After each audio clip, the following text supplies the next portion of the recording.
Microphone's way over there. Okay, we're streaming.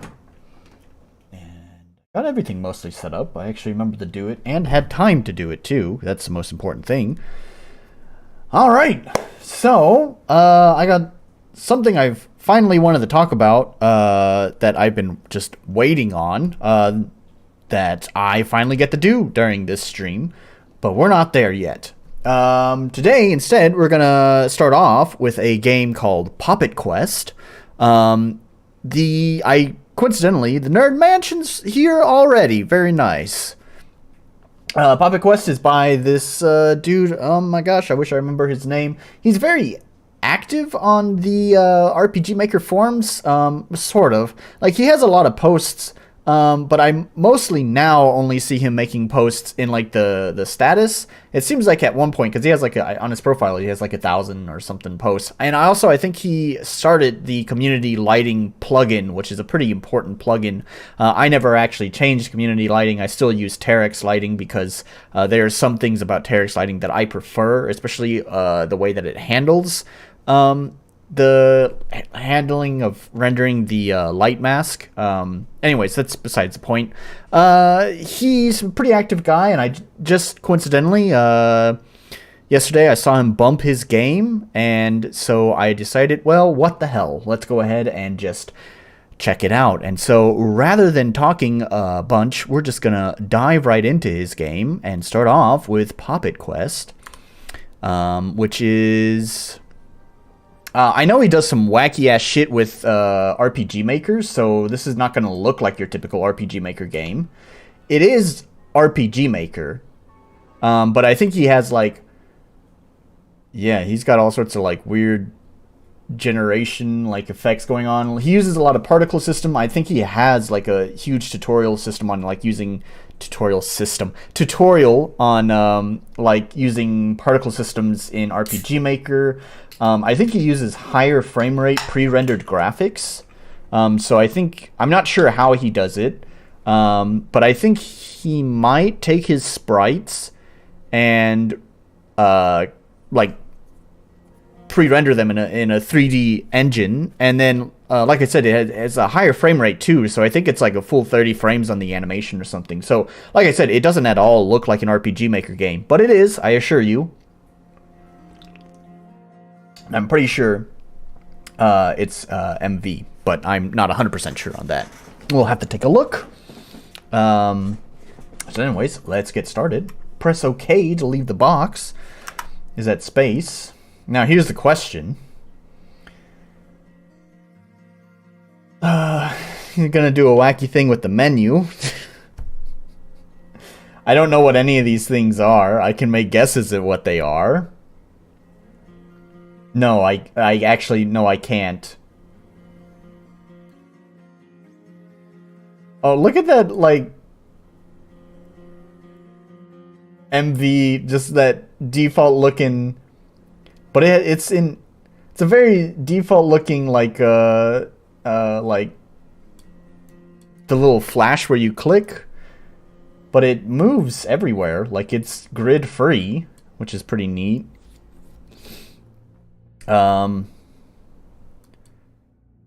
Okay, at least the pop-up is there. You start losing some functionality, right? Because you have to wait for, like, your character to move there.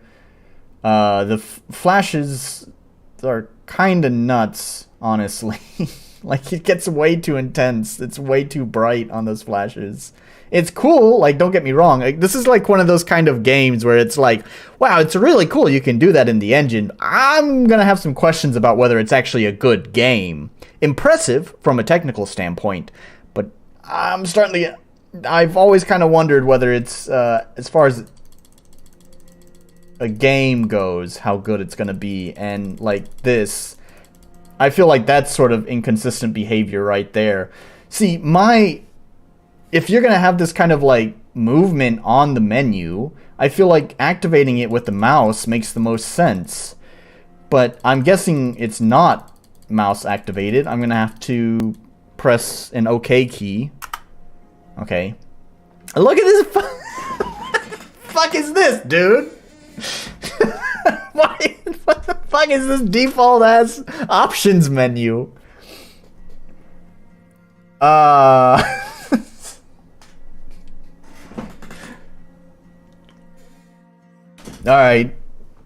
I should clarify, this is just a demo or the beta of his game, so obviously it's not finished.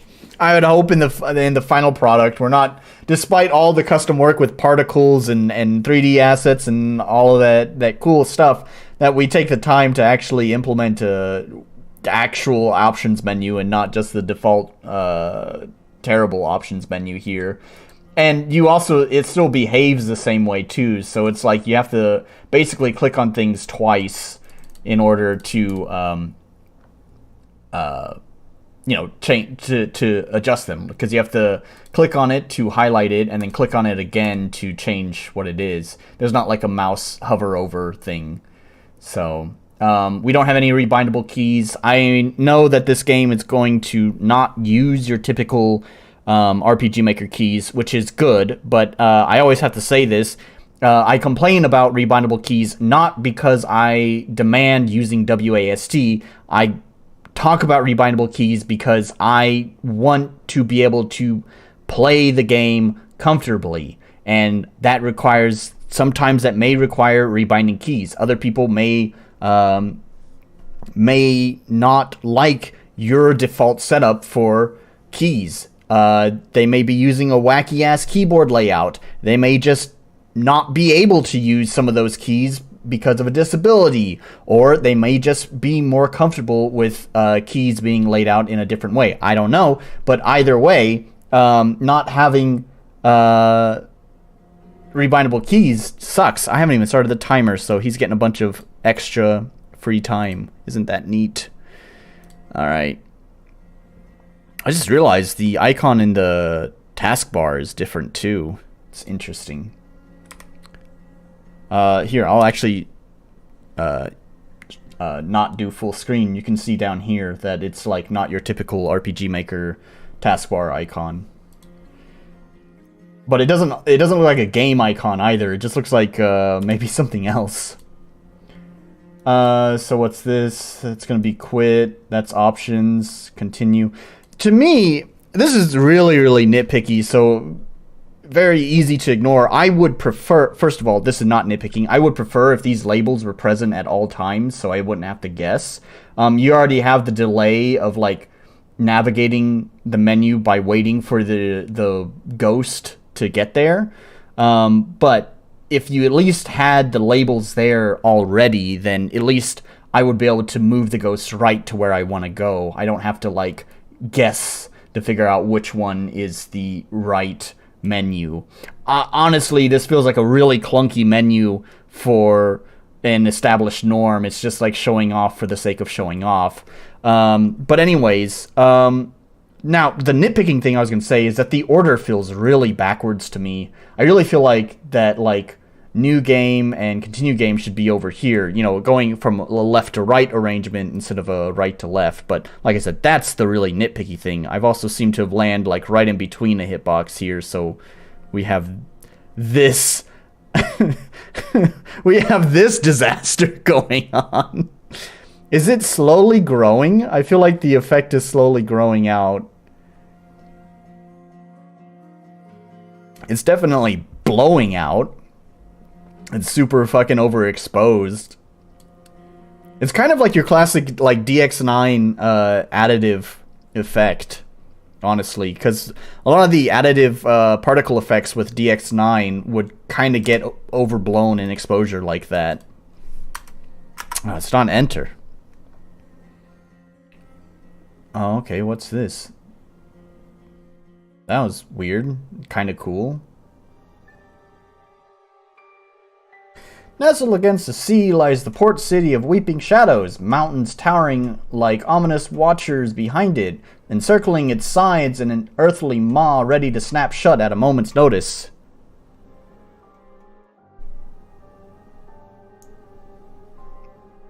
Look at those pre-rendered backgrounds. I feel like I'm playing a PS1 game, populous CD, and with the filth of so ingrained, some joke it's as if a... Sorry. Whew, that's not on the dev. It's as if a skin crawling upon this. Actually, I don't know. I'm having a pretty tough time parsing the sentence. It's not a read out loud sentence. Let's try again. Populous, seedy, and with filth so ingrained, some joke it's as if a skin crawling upon the city. Weeping shadows greets the huddled masses. For many, a hope of a better life in a new world. For others, a short trip to a shallow grave. It almost reads like fake iambic pentameter. Like, iambic pentameter, like, doesn't make sense unless you read it with the right rhythm. It sort of feels like that. Massive soulless buildings leered down around its fringes, lending their shadows to the city and stealing the sun at a much earlier hour. To the locals, this was known as the Shadow Dark, a time when the world is stolen by shadow. I feel like the repeated use of it's a difficult font. It's a little bit. It's not the worst font I've seen. I've played some RPG Maker games that have just used some absolutely heinous fonts. This is not the worst. I think it's fine. I will say, as usual, I tend to get these headaches. I think it was just a couple of weeks ago I complained on stream that I had a headache. This is not unusual. Not to go into like my fucking health or anything, but I get these kind of headaches quite frequently. Not sure what the source is, but I've had to deal with them for years now, honestly. It's probably been 4 or 5 years that it's just become like this regular, or at least it's been 4 or 5 years since I recognized that. I suddenly realized, oh, hey, I get these headaches like at least once every week. And it seems to be that I've settled into a schedule of having headaches on Saturday for some reason. So, you know, so again, if I'm not very sharp, it's because I'm dealing with one of my usual headaches. So, my apologies for that. From the depth of the shadows, dark brings forth thugs, prostitutes, thieves, and murderers. They say bedtime comes early for the civilized folk, as only victims and criminals lurk during the dark shadows. Excuse me, sir? Prostitutes are not criminals. The law has made them criminals, but, I mean, come on. Come on, with the rise of things like OnlyFans, come on, can't we be... And as someone who's living in a country that can enjoy legally women of the night and have taken advantage of it in the past, let's not start lumping prostitutes in here, okay? They're just trying to make an honest living. They got something to flaunt that they can earn money with. It's only fair that they do it.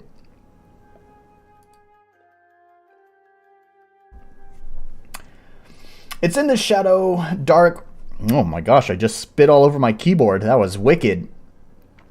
Far away in a more backwards district near the docks, that one such victim was claimed by the city. It's here near a quiet, dilapidated toy shop set in the forgotten side street, long since devoid of children's laughter, that our story begins.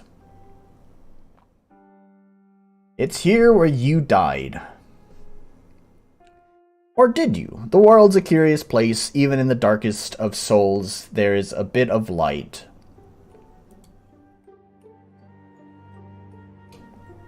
A funny thing is about these pre-rendered graphics is that they really look like something that most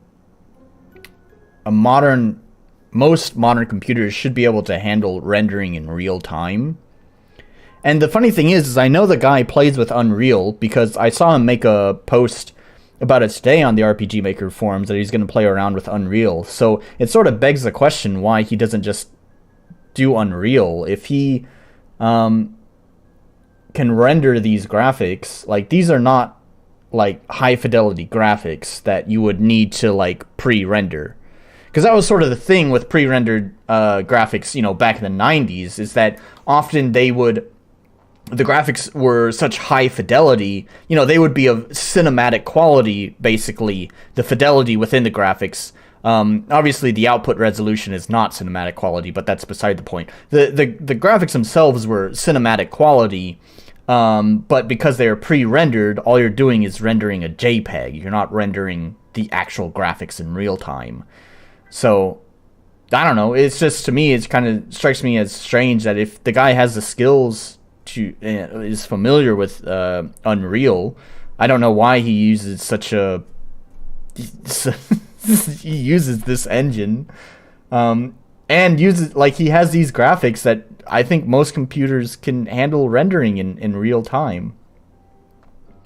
For the most curious of reasons. Oh, I didn't read the previous line. Whoops.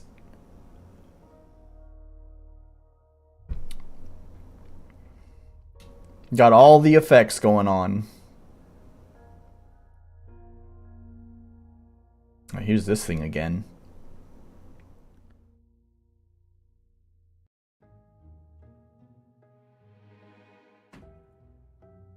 It's kind of cheap, and also the sound effect was pretty cheap.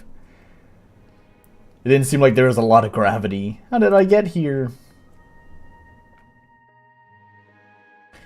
The window is so far away. So, okay, so there's this disconnect that's happening here. I've already noticed it.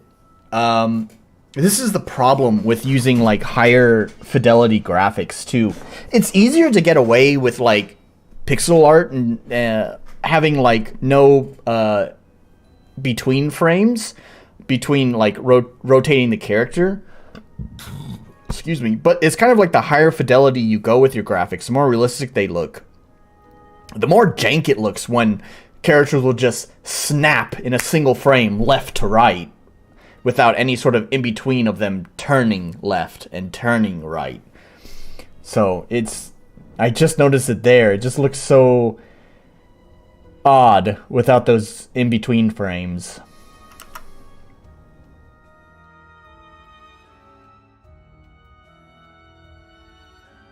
Why is the window so far away?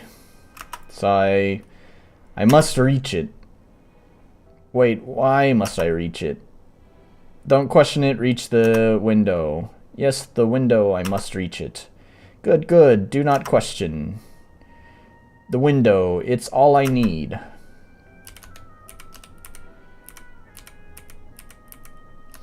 Yeah, there's no in-between frames for the run, which is like, she's leaning so far forward that it's basically a Naruto run at this point.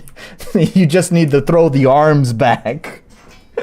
And then it would basically be full-on Naruto run.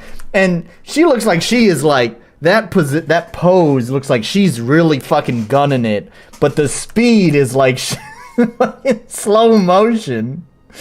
It feels like this run animation does not match the speed at which we're moving. It's cool to have all the extra frames, but man, kind of goofy.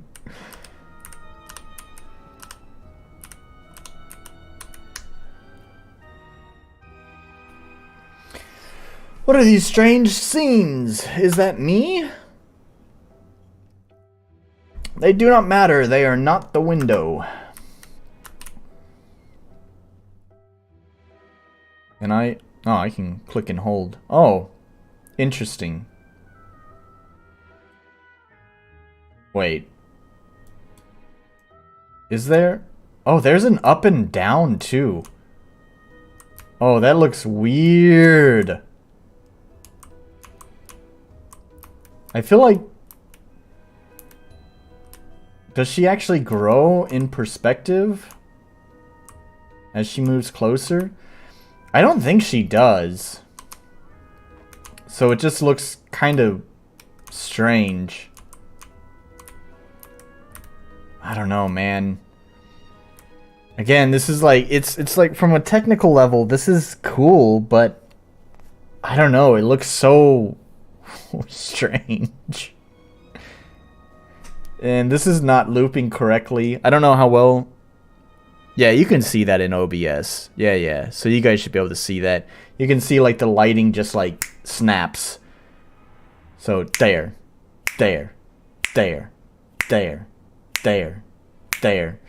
Like, it's not looping correctly. So this is where the ping-ponging animation style that RPG Maker uses would actually be really useful, because it plays the animation forward and then backwards and then forward and then backwards, which would it would be, you know, for high frame rate animations like this. What the fuck? It's like there's a small earthquake there for a moment.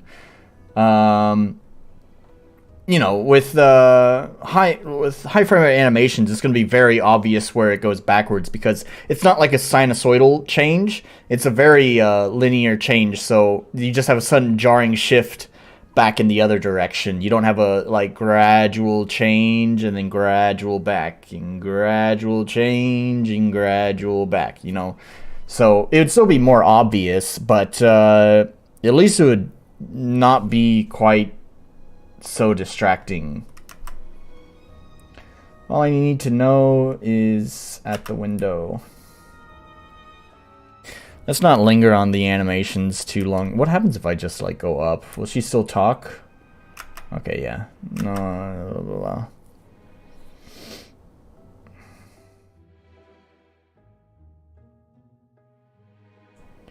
Oh my, is that Poppet? I almost didn't recognize you without your face pushed against your window.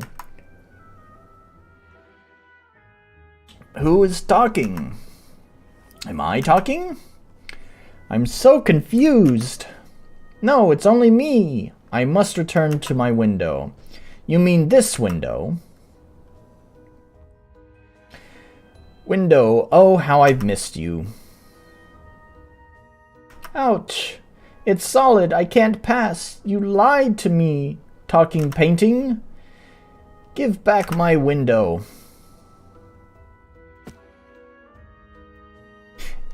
Oh no, I was just about to say, I think this one's animated correctly, but no, I can see, it's a little bit more subtle, but, Oh, hey, Wrath of Wood, nice to have you here. But like, yeah, this one, you can kind of see where the animation restarts, if you look at the physics on the close there. Anyways, I think I've harped on the animations enough. Let's just, start moving along, see if we can't get to some combat. Whoa there, girl, it's just a painting. Don't get your knickers in a twist over it. How will I get to my window? The way is blocked. Maybe the painting lady can help. No, she will only mislead me. I must find the window. Time for another breakfast and not applicable. Yes, sir. Here I am. Easy there, girls. Stay for a moment. This painting lady would prefer the name Tinka, and I'd like to chat with you. No time for chatting, only window. Persistent. Yes, I guess that tracks. Listen, I'll take you to your window, and along the way, we can chat. You will? Whatever. Yes, of course. Why would you do this? Who cares? I shall follow her. Excuse me. You poor thing, that attic really does have you, doesn't it? The attic? What is the attic? Follow me, my dear Poppet. There's so much you need to know.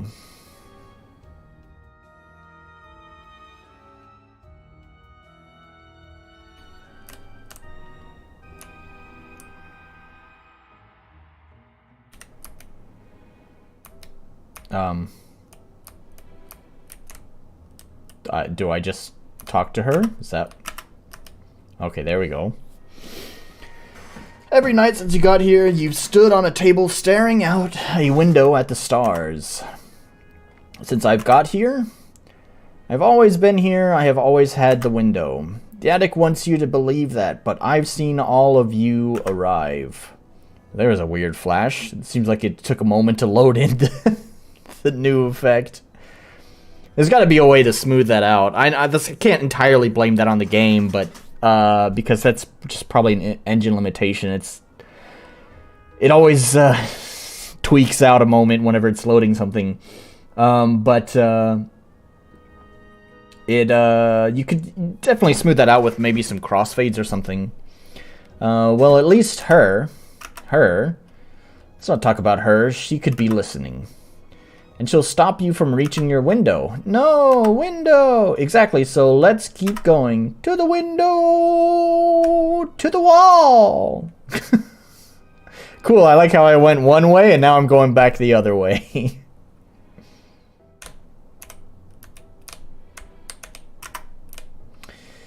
The attic seems to power the toys, but only at night. All the toys, including you, simply collapse with the morning sun. Well, all except me and her. I kind of don't use faster loading. It seems like this dude's loading a lot of shit. I think this stuff is pretty high resolution, so it's going to take a moment. Man, like, I think a lot of this could have been simplified if this fucking fake Harley Quinn here can, like, just change what the pictures are showing. Like, why do I need to go all the way back? Can't we just have the conversation at one of the pictures and just have her change what the picture is showing? I'm not a toy, I'm a ghost trapped in the paintings. And her? I don't know, she's definitely not a toy, though. Let's just move on. Yeah, definitely. This kind of reminds me of the Elohim game that I played last week? No, not last week, because I played Orc's game, but the week before. Where it's like, you're given these very short bouts of gameplay between dialogue, but it just feels like this would have been paced out so much better if you would just put all the dialogue at one time, and then so we can just get through the intro much faster. Most days you would have simply been left in front of the window waiting the next night, but yesterday something was different. He showed up.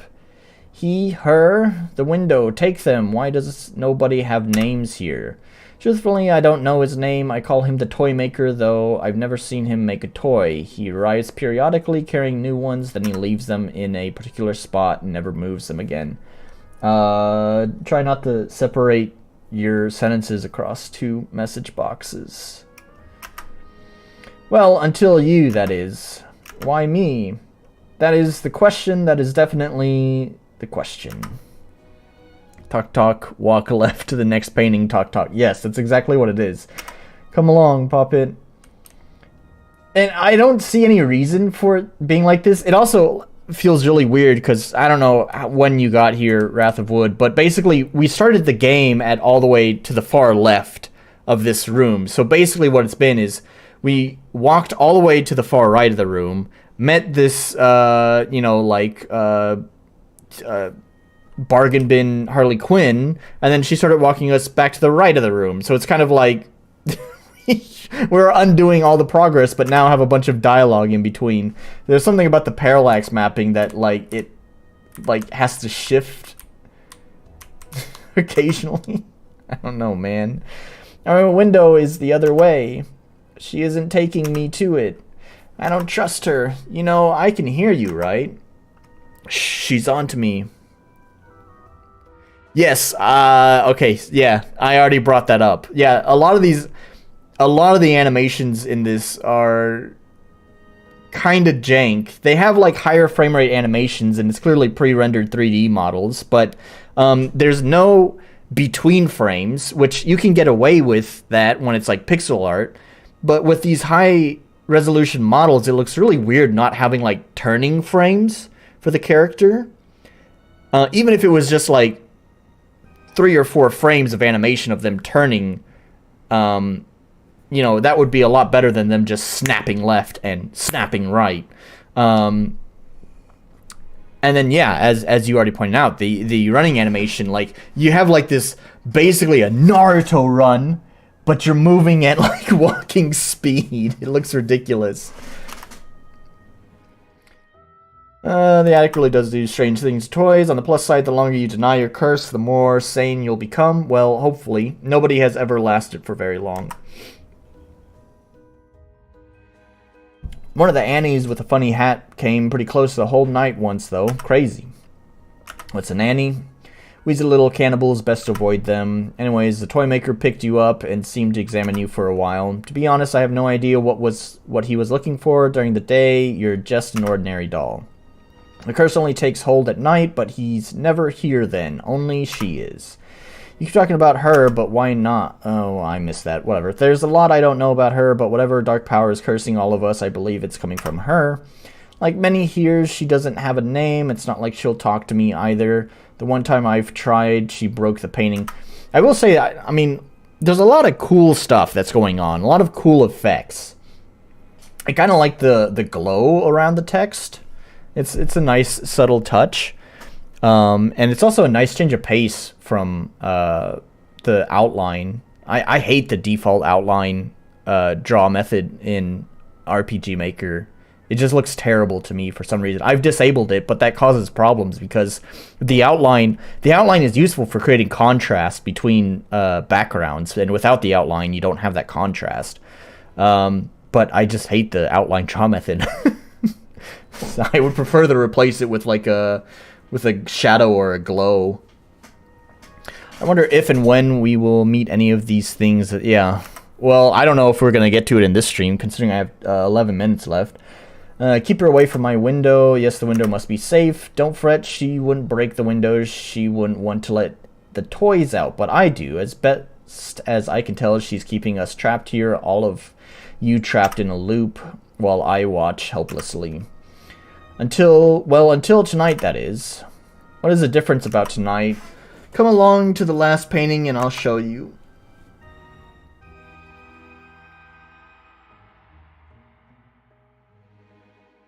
Yeah, the text outline is there for new devs. Yeah. Well, it's still useful because you have the dim message box as well. So if you use white text on a white background, as you've just said, then yeah,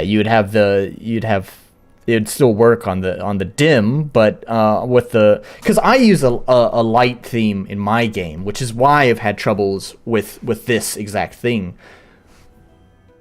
I hate the outline thing, but because I have the white box, you know, I had to change the 0 color on your color palette to a darker color for all my message boxes, but that causes problems with the dim message box because now I'm using a dark color without an outline on a dark color, and there's no contrast there without the outline. So I just have to make sure whenever I use, in that case, I just make sure to tell it to use a different color. I put black on like 15, I think, but anyways. At last we arrive at how you ended up in the box. This morning, the toy maker unceremoniously dropped you into it. I have no idea why he did it. He didn't say anything. He just let you drop with a loud bang. You know, it's a good thing you made out of such strong stuff, else you'd be in Poppet pieces. You'd have to drag yourself awkwardly across the attic. You talk a lot. The window doesn't talk this much. Just a little bit longer. I mean, even the main character is fucking acknowledging it. By the way, just like acknowledging flaws in your game doesn't excuse them, so it's cool that you're aware of that, but that maybe if you're aware of it, you shouldn't just call it out. Maybe instead you should make adjustments in the game design so you don't need to call it out. Just a little bit longer. You asked what was different about tonight. The difference tonight is you. The toy maker messed with your curse by moving you, so for the briefest moment you are seeing something isn't right. Sure, you're relapsing quickly, but there's hope in those eyes for an escape. Escape, but the window is over there. I miss my window. If we play along, maybe she'll let us escape to the window. I guess I'm not surprised the curse is already fighting back so hard. Take a moment, Poppet. I don't know if we'll ever get another chance. Wow, that kind of looked like an FXear animation. But the options menu in this game, actually, I'm not really sure now that I think about it. Maybe it is MZ. Some games you fade to white instead. Yeah, okay, no problem. Looks like he's broken this line across 2 text boxes. I can already tell before I've read it. Which brings you to a choice. On the one hand, you can pass through this painting and take a chance to end the curse and free us all, or you can pass through the second painting of your window and return to it. Of course, if you return to your painting, it's unlikely we'll get an opportunity to break the curse again. So, like the rest of them, you'll almost certainly just forget what little you remember now and return to being one of the mindless toys. But please, for the sake of the rest of us and yourself, don't do that.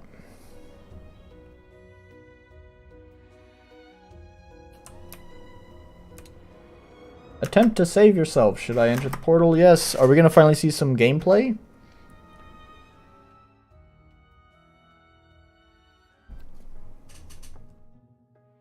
Oh my god, it's more? Dude, come on. Oh, thank the attic. I was so worried that you turn out like the others. Others? What are the others? Sad tales. Okay, I'm just gonna... I hate to do this because I noticed, like, I don't like the fact that I've had to skip dialogue in some of the previous streams because I wind up missing important information, but it's just like... it's like I have to make a decision. Do I want to just stick with read all the dialogue and never see gameplay, or do I want to give the dev a chance to show off their actual gameplay and skip through the dialogue? So I get that's a kind of a problem with the format of my streams, but it's just, I don't know, man. Like, you gotta pace this shit out. This intro is so long and could have been cut down.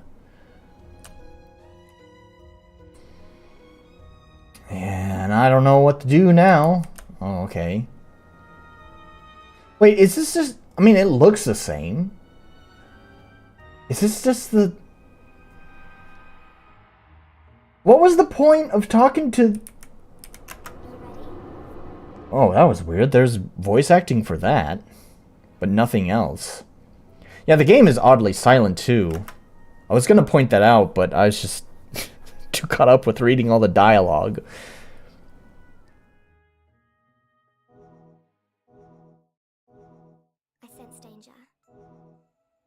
I sense danger. It's like they have a voice actor, so I don't know. They couldn't even. Okay, it's action RPG, right? So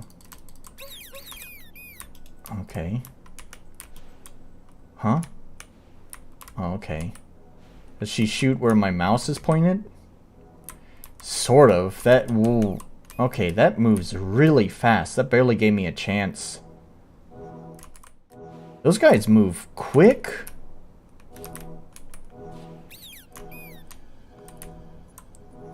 It really would be nice if that was, like, bound... Oh, it is! It's bound to the right mouse button. There's no tutorial on this. It would have been nice if there was even just like a short pop... Well, I guess there might have been, but I had to skip through the dialogue. I don't know if the bargain bin Harley Quinn had ever said, press the right mouse button. I don't think so, though. So it would have been nice if there was at least a short... Okay, no chance on that one. If there's at least a short pop-up that said, press the right mouse button. I don't know, I'm just collecting these cards. Is that what I'm supposed to do? Is collect cards?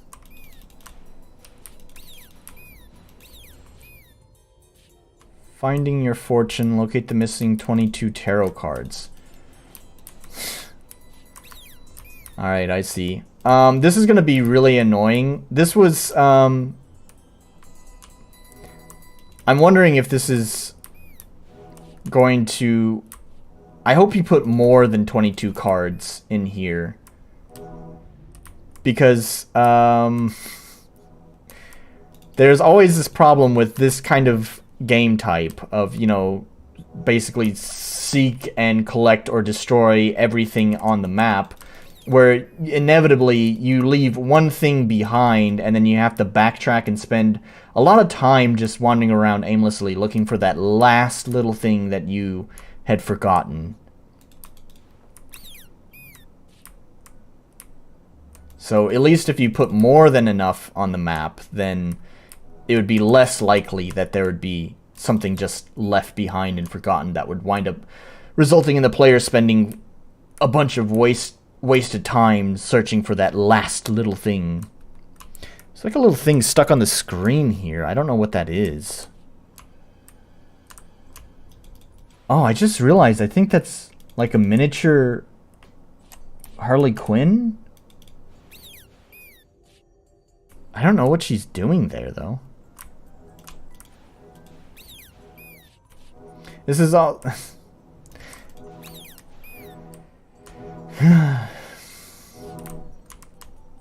I see that there's kind of a sound effect with the tarot cards, at least, so that will help me know that I'm near one. Sound effects are so weak.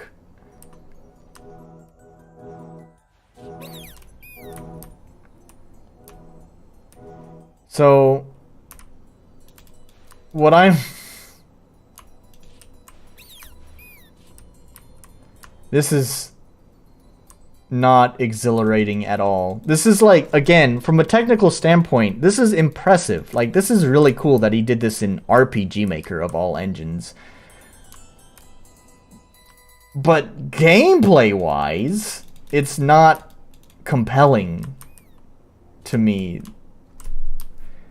It's just hunting around for something. It started off with giving no direction.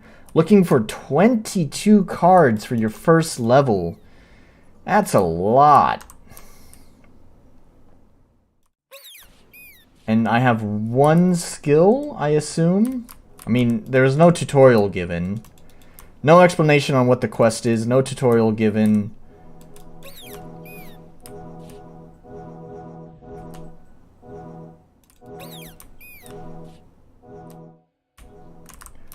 And these enemies, like, move really fast.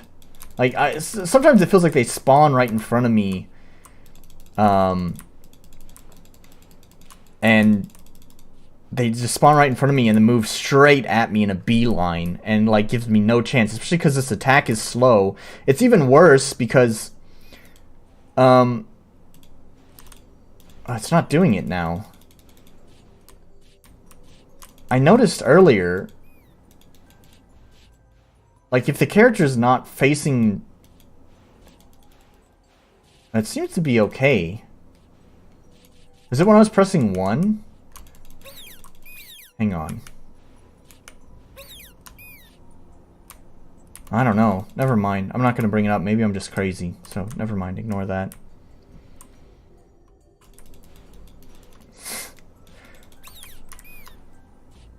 This March of the Gladiators with... really weak rendition of March of the Gladiators. Yep, alright. No, I don't want to give it any extra time. I didn't even check the volume on things. I don't even know if you guys could hear it. There's nothing interesting to hear is the thing, though. So,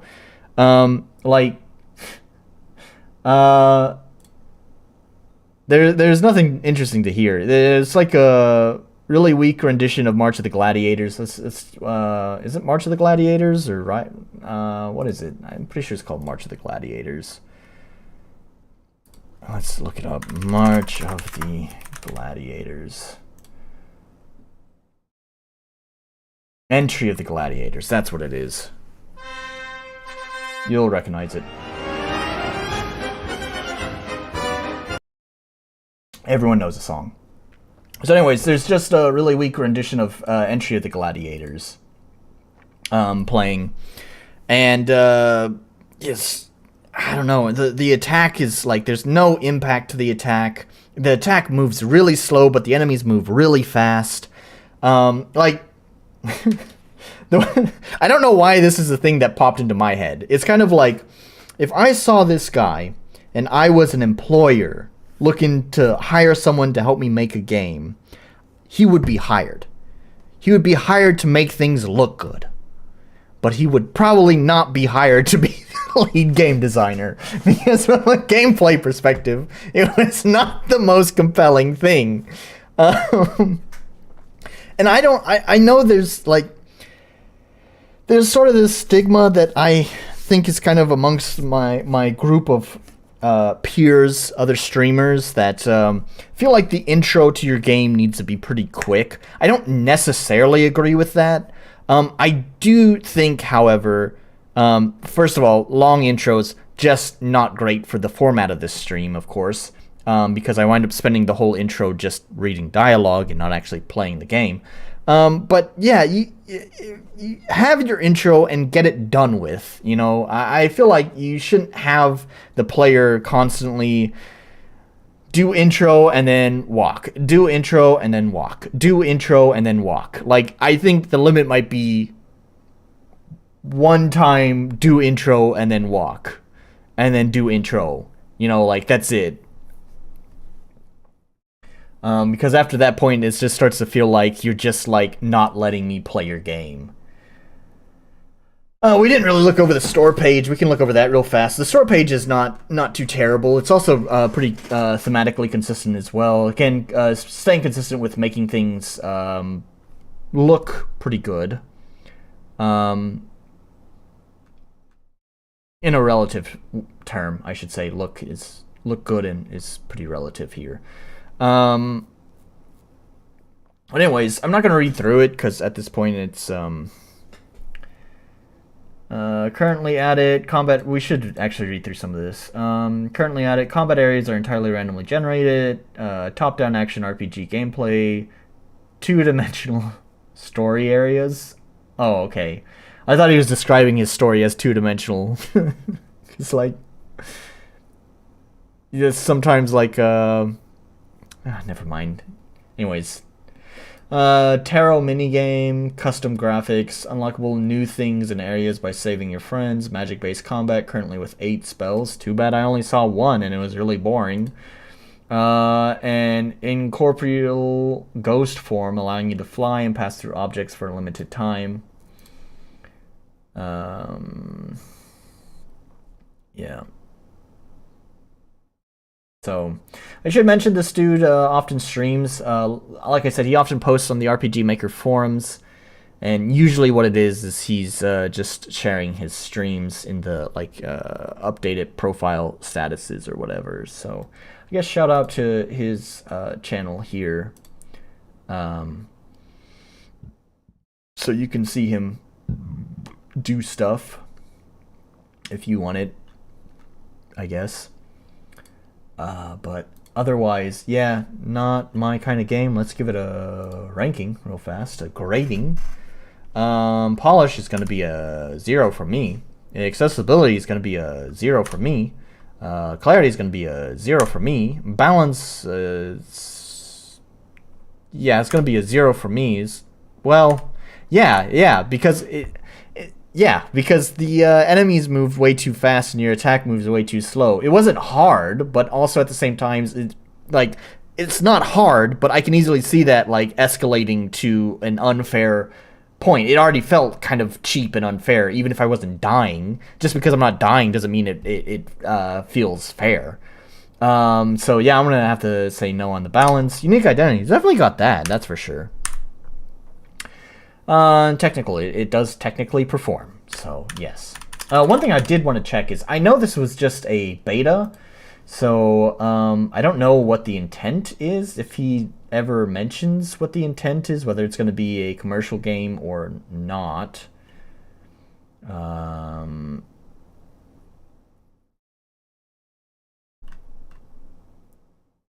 Doesn't really say, so I don't know. I will say quality store page.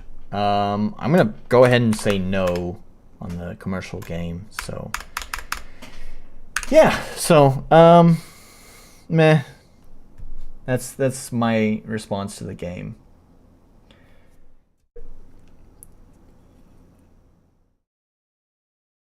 So next, this is a this is a game that's pretty popular on itch right now. I think I saw it on the front page. Notice it's free. Free is not technically true, but there is a demo at least. It's not RPG Maker, but it is a sister game to RPG Maker because it's using Pixie. In the past I played a Pixie game. I no longer label what engine I'm using anymore, or what engine the game is using anymore, but if we go back here, we can see this Fish the Zombie Masher game used Pixie as well as its game engine.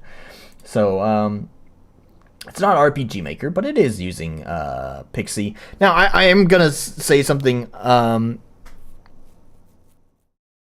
matches the game at least. I am going to mention this is gonna, and I'm gonna apologize to the developer right now if they do watch this, because this is gonna sound really, really petty, and they're probably gonna just hate me for this.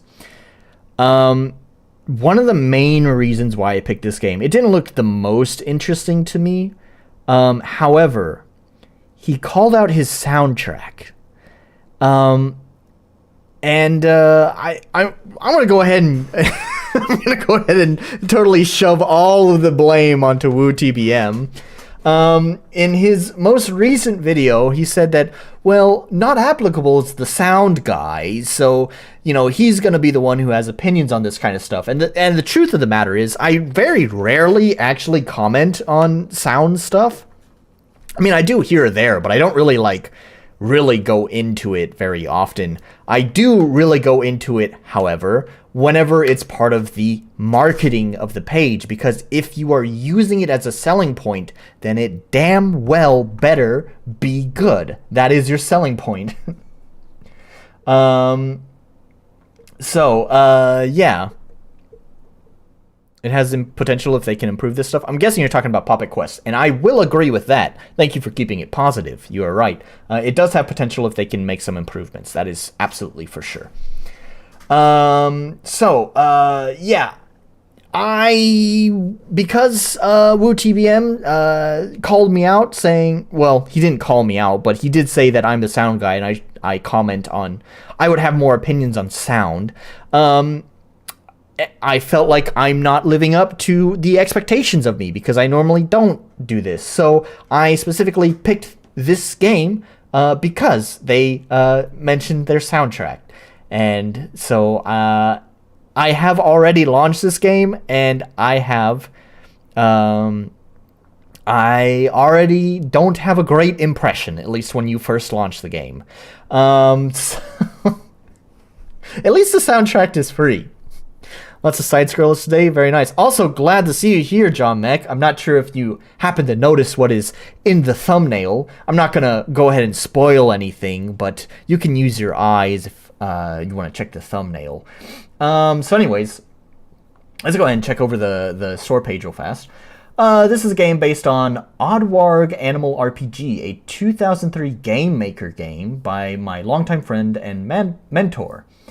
I played it extensively as a child, and it fueled my curiosity for programming. Nowadays, I find there is a sweetness about its naivety and unique understanding of what an RPG is. With this project, I'm exploring my nostalgia for the original game and its unreleased sequel. So here we go. Here's why I'm picking on this dev. Again, I'm going to apologize to the dev, but I'm probably going to go pretty hard on you for this. Don't take it too personally. I'm going to probably sound pretty egotistical here, but I do have a lot of experience with music and sound design, so I can be pretty pedantic about sound. The game's original 44 songs were composed by me. On many of the songs, you will hear the influence of composers like Gary Wilson, the Oddwarg, and the Residents. I don't know who any of that is, but here there's Oddwarg, and the Oddwarg is here, so influence from composers like... Anyways, all the instruments were played by me, typically on a cheap MIDI keyboard, and recorded in real time. My recommendation is, first of all, cheap MIDI keyboard doesn't mean anything. I myself compose all my stuff on a very cheap MIDI keyboard too. This thing was less than $100. I hate it. It feels about as quality as a less than $100 piece of musical equipment. But it does do the job. At the end of the day, software can take care of a lot of things if you know what you're doing. And if you cannot play things in real time, like myself, I'm terrible at keeping time in real time, then that's what MIDI is for. And yeah, you can do all that with a mouse and this kind of keyboard, which is what I do most of the time. I usually just kind of sketch stuff out on my cheap piece of shit MIDI keyboard because I hate playing this thing. I usually just kind of sketch out the idea, get some chords from this, and use it to help me find some synth sounds too, because it's a real pain in the ass having to like click the MIDI and then click the sound and click the MIDI back and forth. Instead, I could just be playing one note here while I'm making adjustments with the synth. So, but yeah, that's how I use the MIDI keyboard. And then when I'm actually writing the stuff seriously, then I'll go through with a mouse and keyboard and make all the adjustments and stuff like that. So, source code, if you're I don't really care. You can view the source code if you want. So it is kind of cool that you can get the game for free on unsupported systems. But that's kind of shitty for... It's unintentionally shitty because it's kind of... Because it's like, he is saying, I get the good intention here. It's kind of like, well, I don't know if it's going to work, so because I can't really support it, I'll just give it to you for free, because that way you're not buying a game that's not going to work for your system. However, I did take a quick glance at some of the comments, and basically the folks are in there confirming that it does work on, at least, I think I saw one for Mac, so for sure, anyone who's using Mac basically gets it for free, while everyone else who is using Windows has to pay. So it unintentionally feels kind of shitty. It's like you punish me for not having the Mac. Thanks, man. Anyways, I can't download it. You have to play the demo in the browser. I normally don't like doing that, but again, I felt like picking on this guy because I feel like I need to live up to my reputation as a sound guy. So whatever, we're gonna do this one.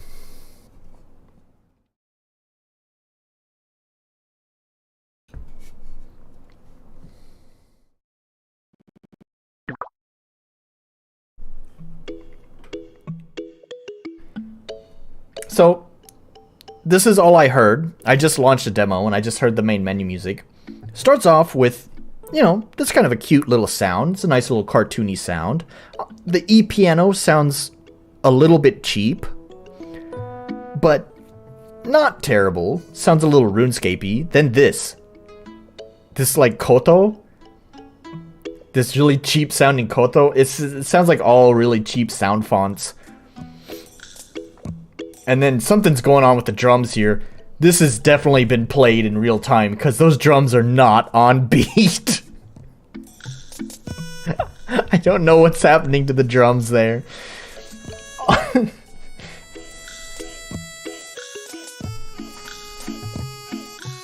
And what is with this, like... Sorry, I didn't listen this far into the music. There's like this trap beat, like... Hey! Hey! Hey, like that'd be like something like thrown into like a trap beat. It sounds so out of place in this song. Anyways, all right. This sounds very, very dry. This sounds like very, very cheap MIDI sound fonts. There's nothing necessarily wrong with MIDI sound fonts, but you really gotta know what you're doing with them to make them sound good. You can do it. Some of the best soundtracks that have ever been written have been written with, or game soundtracks, I should say. Some of the best game soundtracks have been written with MIDI sound fonts in the past. But again, you gotta know what you're doing. And I would advise, if you're using software, to quantize your stuff. So, let's get started. Oh, right, I'm trying to play this like it's fucking RPG Maker. Oh, we can even customize. Okay, WASD is not working now. Okay. That's sort of weird. So I can't use WASD to navigate. I can use arrow keys. But can I use enter? No. Oh, wait. Oh, okay. We can change the color. That's nice. Let's just do a green. Yeah, a lot of the instruments need... Yeah, they need some extra processing to kind of...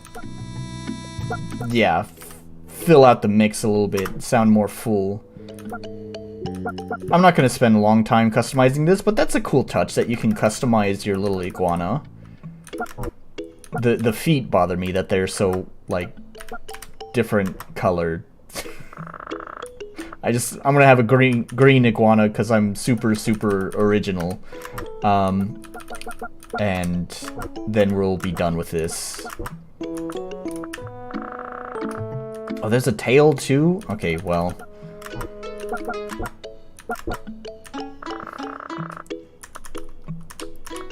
There we go. That's fine by me. Club? What is a club? Oh, on the tail. Interesting. That's fine. Inspiration? Oh, okay. Random. That's nice. That's nice. Needs hand feet? Like hand color? Like flesh tone? Is that what you're saying? Can we get a flesh tone? Hands for feet.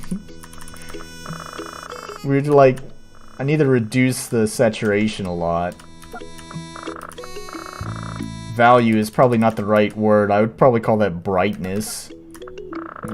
There we go. That's a really fleshy color right there.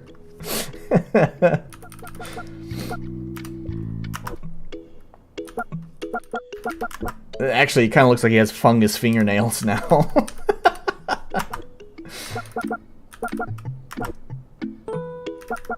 Alright, should we give him a fleshy head too?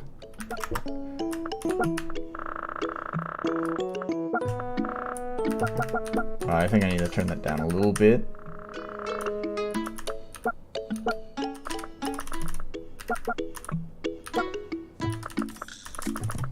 There we go. Nice fleshy face color there. Alright. So it's nice that you can, oh, this is loud in my headphones. Oh dear. What is happening with the music?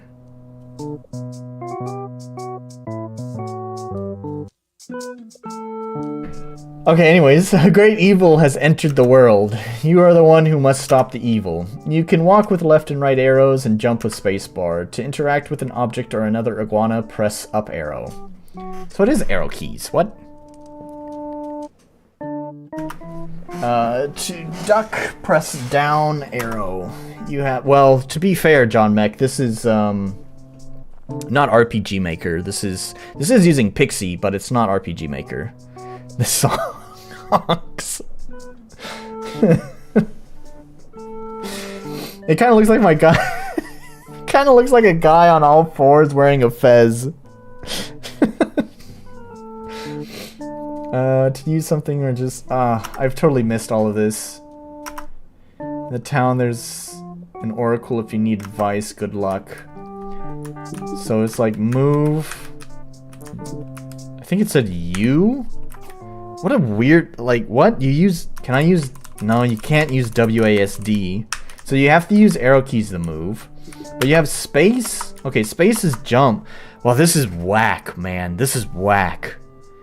So I would normally expect, I gotta pull this up. Why does my keyboard have to be so fucking heavy, man? I would expect, like, you'd have one hand here for, like, some actions, and then your other hand here for, like, movement and stuff. But instead, it kind of seems like it's clustering your left hand here, so it's kind of like this. This is a really weird keyboard binding. I mean, I know he's trying to pay some sort of homage to some old game in the past, but come on, man. Don't also make it awkward to control. Alright. So, let's see. I think, yeah, I can just press up. Do you want to rest? No, not right now. Wait, can I go back there? Dude, what is this music? This is a fucking meme, right? This...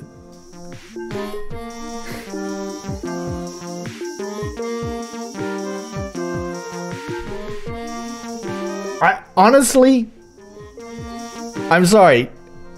The guy wins. He's defeated me. How do I respond to this? It speaks for itself. He's defeated me. He's defeated me. Because I don't know how to reply to this. It just speaks for itself. I chose this so I could, like, respond to sound stuff. And I don't know how to fucking respond to this shit.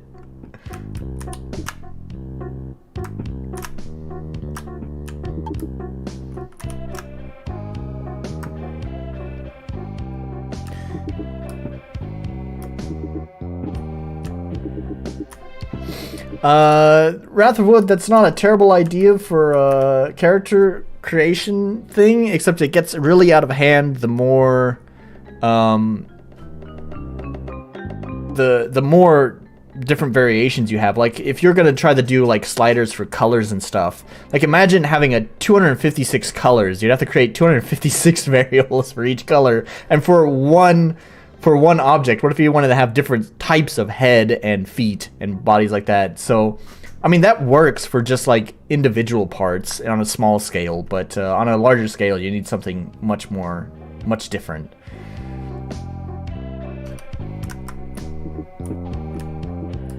Is this a bad guy? No. Hello, I'm the Oracle of the Desert. I usually stay in the basement to stay closer to the core of the world. Would you like some advice? Sure. Long ago, our ancient protectors left us a special weapon, but over the ages, its exact location has fallen into obscurity. Throughout the world are monuments to the protector. If you visit them all, perhaps the great weapon can be found. Go to the temple in the East Desert. Sure. Easier in other engines. Yeah. I mean, I'm sure you could create some sort of, like, color slider in RPG Maker, but you need a plugin for it. Like, vanilla, I don't think there's any easy way to do it. Hello, I'm a witch. My magic mirror was broken. Maybe you could reach out to the dev of Poppet Quest, because he seems to know how to do a lot of cool technical stuff in the engine. My magic mirror was broken when the angels arrived. If you repair my mirror, you can use its powers. Neat. I don't know if I'm going to get to that point. Dude, this music is a fucking meme. I can't take it seriously. I didn't mean to ask him twice.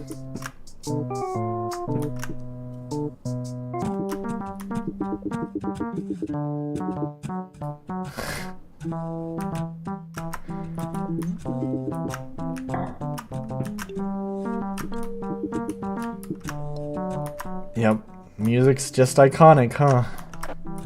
Ouch. Oh, that hurts. Ow, okay. This is... oh my gosh. I think there's a reason why... okay, that feels like that takes way too many hits to kill them. I think there's a reason why in Mario it's just one jump. Neat. I died. Oh, I lost all my money. Okay. Do I need to collect this? Oh, yep.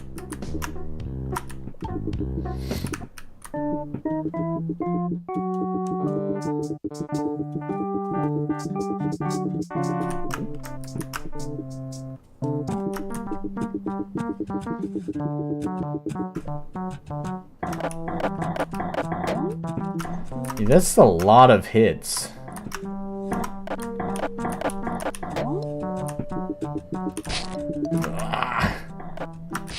If you can't, like, get directly over their head, then, like... oh, and they speed up when they're near death. Interesting.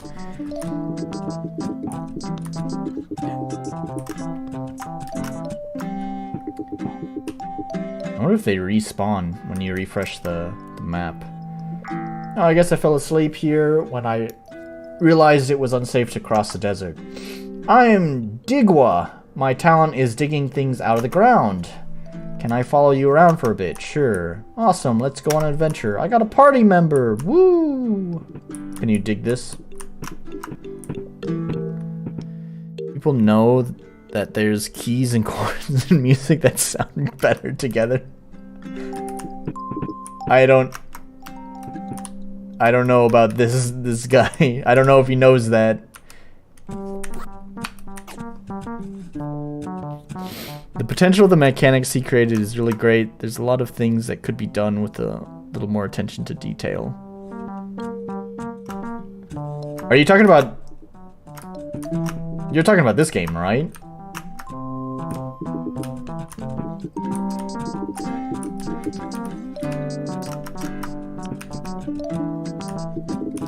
Oh, I didn't automatically grab it. So, I guess he can't dig that out of the ground. Ooh.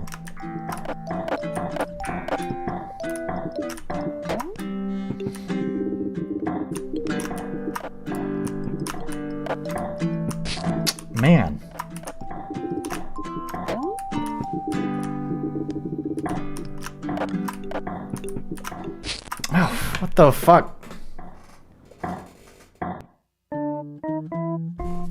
Man, fuck me. If I just go to the left. Nope. Just some boulders there. I don't know how to make the dude dig. I guess I have to get that guy to help me dig. Maybe he needs to dig those boulders? I don't know.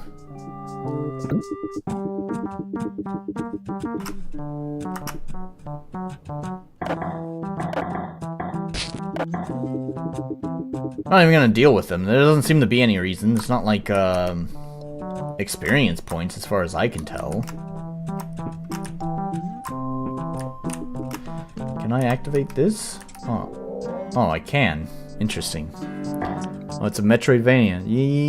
Yeah, I think so. Sort of.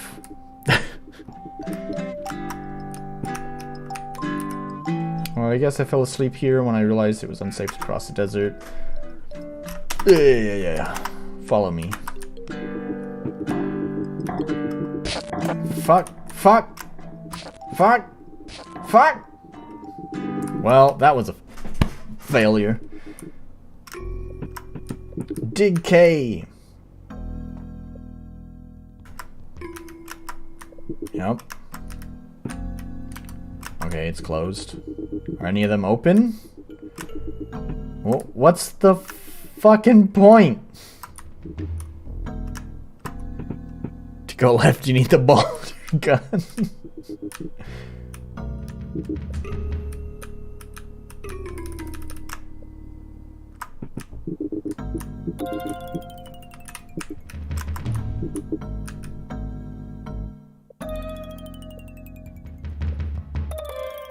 The base like that, nice graphics. It couldn't.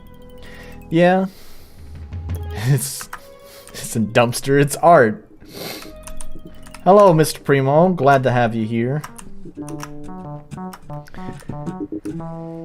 I don't know. How do I make this guy dig?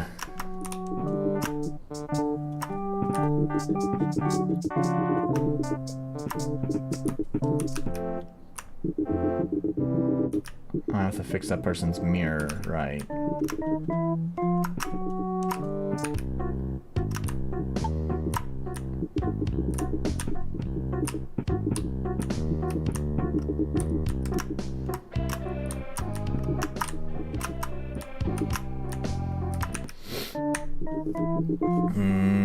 Maybe go to the tavern? I haven't been there yet. ... Okay. Oh, I see. I need to buy something, huh?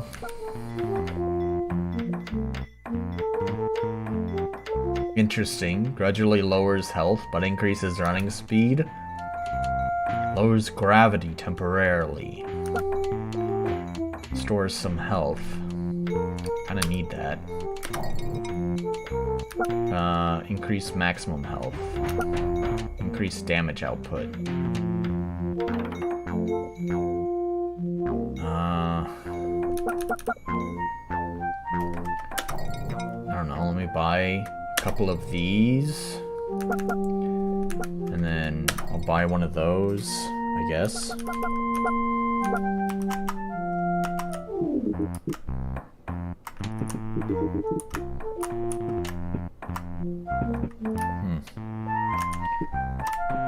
Nope. Not sure how to get that gem without maybe using one of those balloons I just picked up, but feels like a waste to spend money to get money. Okay.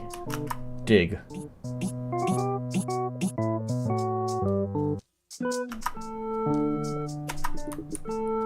Oh, okay, there's the key. Game seems a rough alpha from here, but it's not bad from here. I don't know how good are the controls, though. I mean, the controls, it's not terrible. Like, you know, floaty, but also it feels imprecise, but at the same time, you have a lot of control. What is it? It's you. There we go. Restore some health. Increase damage output. Alright. Although, I just don't know if there's any reason to do damage. I assume maybe there's a boss or something. Oh, here we go. Something you would play? Well, the demo is free.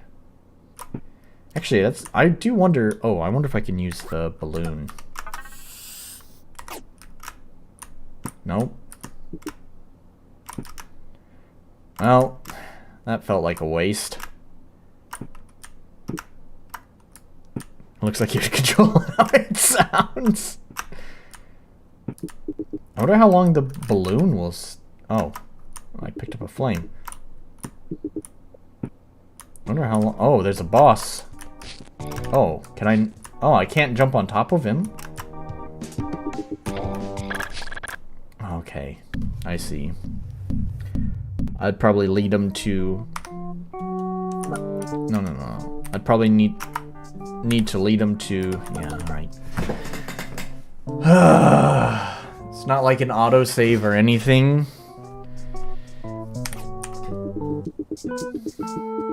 Alright, so we go to the tavern, we buy this shit. Actually, I didn't think I needed the balloon at all. So I'll just buy the claw powder, that's fine.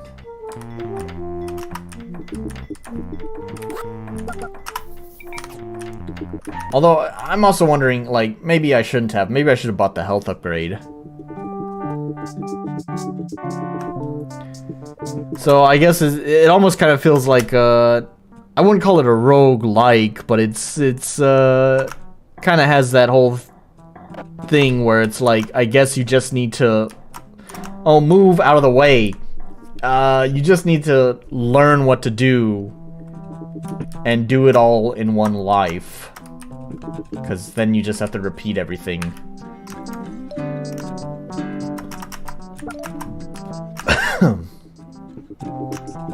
Of course, the snowman's in the desert. Yeah, I mean, of course. Where else would a snowman be?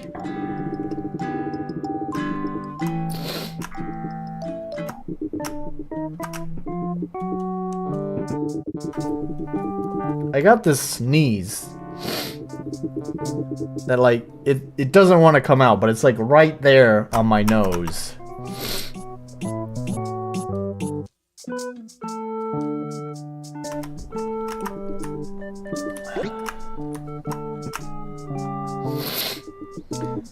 Alright. Try this snowman thing again.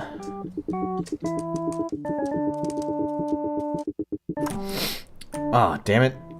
I just noticed that actually he had removed... Oh, I can't use my mouse. He had removed the 3 top layers of boxes. I was wondering if...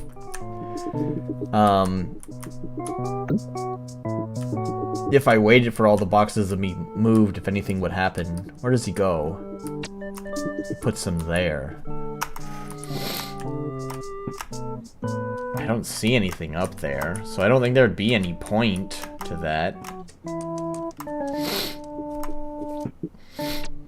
Oh, he keeps placing them just on top of each other like that? Huh. Well, I wonder if there's anything...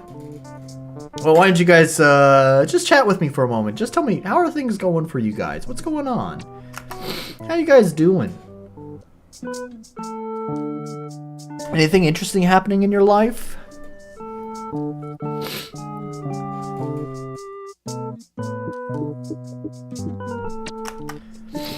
We're just gonna climb to the heavens here. In the meantime, while we're climbing to the heavens, we're just gonna have a little chat. Sure, you can share secrets on oh, you're talking about, am I discovering a secret? Oh, possibly. But of course, if you do want to share secrets, you know, you're welcome to share secrets. It's just, you know, it's totally a public stream with the chat visible at all times. So, you know, it's not really secret if you tell me, but sure, if you want to share secrets, you just tell the whole world. This box stacking mechanic probably took forever to make. I don't know about that. I feel like this wouldn't be too difficult to implement. Because it's putting the boxes in a sequence. Hanging out here for a bit before working on the game jam. Right on. Yeah, it sounds like you're kind of like me, where it's, oh, there's some money up there. It sounds like you're kind of like me, who, it's difficult to work on, your game and have, like, oh, no! And have, like, something, like, talking going on in the back. Oh, there's a key up there, too. Oh, but I need a fucking balloon. Oh, please don't tell me it's gonna reset the boxes if I go buy a balloon. That's such a fuck you. Like, you figured out the secret, but nah. You figured out the secret, you waited for the secret, and then, nah, haha, joke's on you. You don't have the correct item, fuck you. What a shitty fucking thing. I really hope the boxes have not been reset. Oh my...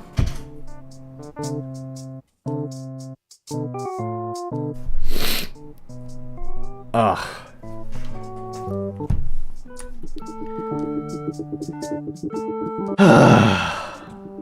I'm not waiting for it again. Oh, right. That's not where I had to open the stupid thing.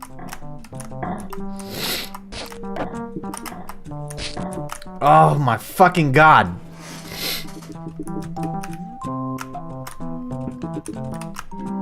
I had to open the lever over here.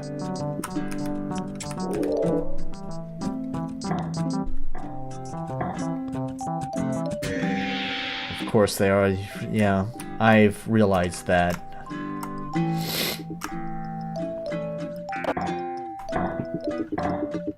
Yeah, this is, this game is quickly becoming very frustrating. Alright, you have to pick up the fire. Can I just light both of them? Nope, and I'm... How much time do I have left? Why is this front page on itch.io? Are you kidding me? This shit is so irritating. The charm is gone. We're gonna increase health, because I feel like damage doesn't really mean much here. Remember to add a secret doable with only a specific item in my fan games. Yeah. Do it. Yeah, the price is increased even for your regular items too, right? So like it really has this premise where it's like you have to know what you're doing in this game. Like each life should be an exploration of what to do in the game. And then you have to execute it perfectly.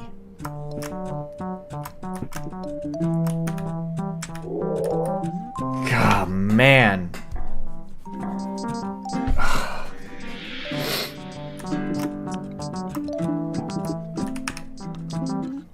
And there's like no way to skip the dialogue. There's no way to get through this any faster. PACBUT doesn't care about opinion though. Like I can hate this game all I want, but the grade at the end of the day can still be good. Although there's a lot of problems with this game, so other problems with this game that I do think might get a pretty poor score on the grade.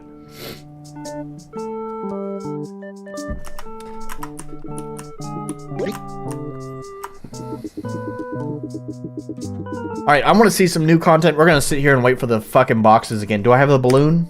Yes. Oh, I also have the health thing. Might as well do that.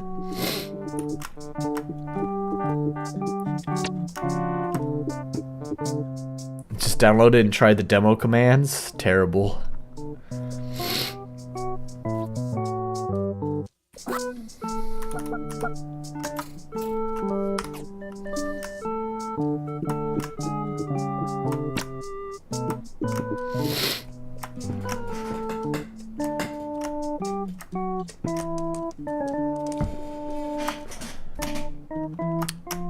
Well, I'm gonna get the key on top of this box, or on top of these boxes, so we're gonna watch this again. Super riveting content. This reminds me of, there was, in Braid, if you guys remember Braid, if you remember in Braid, there was, there's a 2D platformer, side-scroller, and there was one of the secrets where there's this very long hallway that, for the most part, just looked like it was just a transition between two puzzles, excuse me. But, actually, on the far left side of the room, there is a cloud that is sitting there that you can jump on top of. It looks like it's not moving, looks like nothing's happening. Then at the far right side of the room, there is a secret, and it's like, I wonder how you get that. Here's the fucking secret. That cloud that is on the far left side of the room is actually moving very slowly to the right side of the room. You basically have to wait, I think it was like 4 hours, for the cloud to move from here to here to get the secret. This kind of shit kind of reminds me of that. Thankfully, I'm not waiting 4 hours. I wonder if you can use 2. Also, you can use 2. This is so...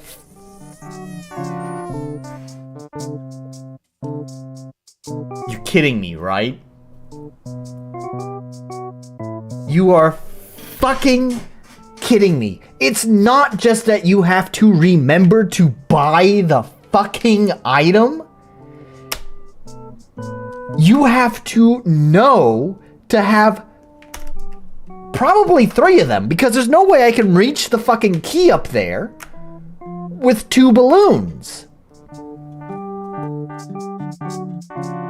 Use 12 balloons. So it's not just wait. It's not just wait for the boxes to be built. It's wait for the boxes to be built. Then make sure you have a bunch of this one item so you can reach the fucking secret. Why the fuck is this game? I'm done. I'm done. I know there's only 3 minutes left. I'm done. I'm done. It is very rare that I rage quit these games. But congratulations, Dev. You've done it. Okay. Polish, no. Accessibility, no. Clarity, no. Balance, no. Unique identity, yeah. It's got iguanas. This is so AVGN. I can feel it. I can feel it. It's like the Castlevania knockback thing, except not. Yeah, no. I don't know why the fuck that game is front page. What an irritating game.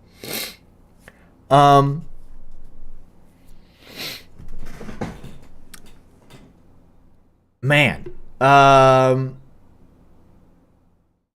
Yeah, like, okay, so I kind of don't hate the idea of, like, this somewhat, Metroidvania. If there was actually, like, not, lose all your progress death.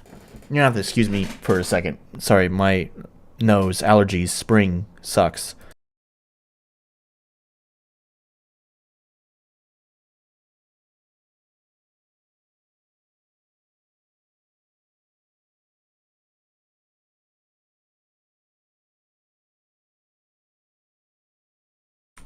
Yeah. Like, I don't hate this idea of, like, having this kind of Metroidvania, but you, like, need to use the shop a lot. I kind of don't dislike that idea. Yeah, you're very late, man. I don't dislike the idea of that, but God, is it executed in the most aggravating fucking manner. Holy shit, this is like one of those fucking rage bait games from, like, back in 2009. Holy shit. I don't know why I said specifically 2009, but the late 2000s, maybe early 2010s. Yeah, you missed me rage quit a game. Fuck that game, man. And if it is designed to be rage bait, if that was intentional, it didn't feel like it with like the I don't know, the music kind of, the meme music kind of made it feel like it might be rage bait, but the rest of it didn't really seem to. All right, fine. Anyways, the rest of it doesn't look like rage bait kind of thing. The page didn't look like rage bait, like it didn't make it sound like it was a rage bait game. So I don't know if that was intentional or not. But that's what it felt like. It felt like a rage bait game.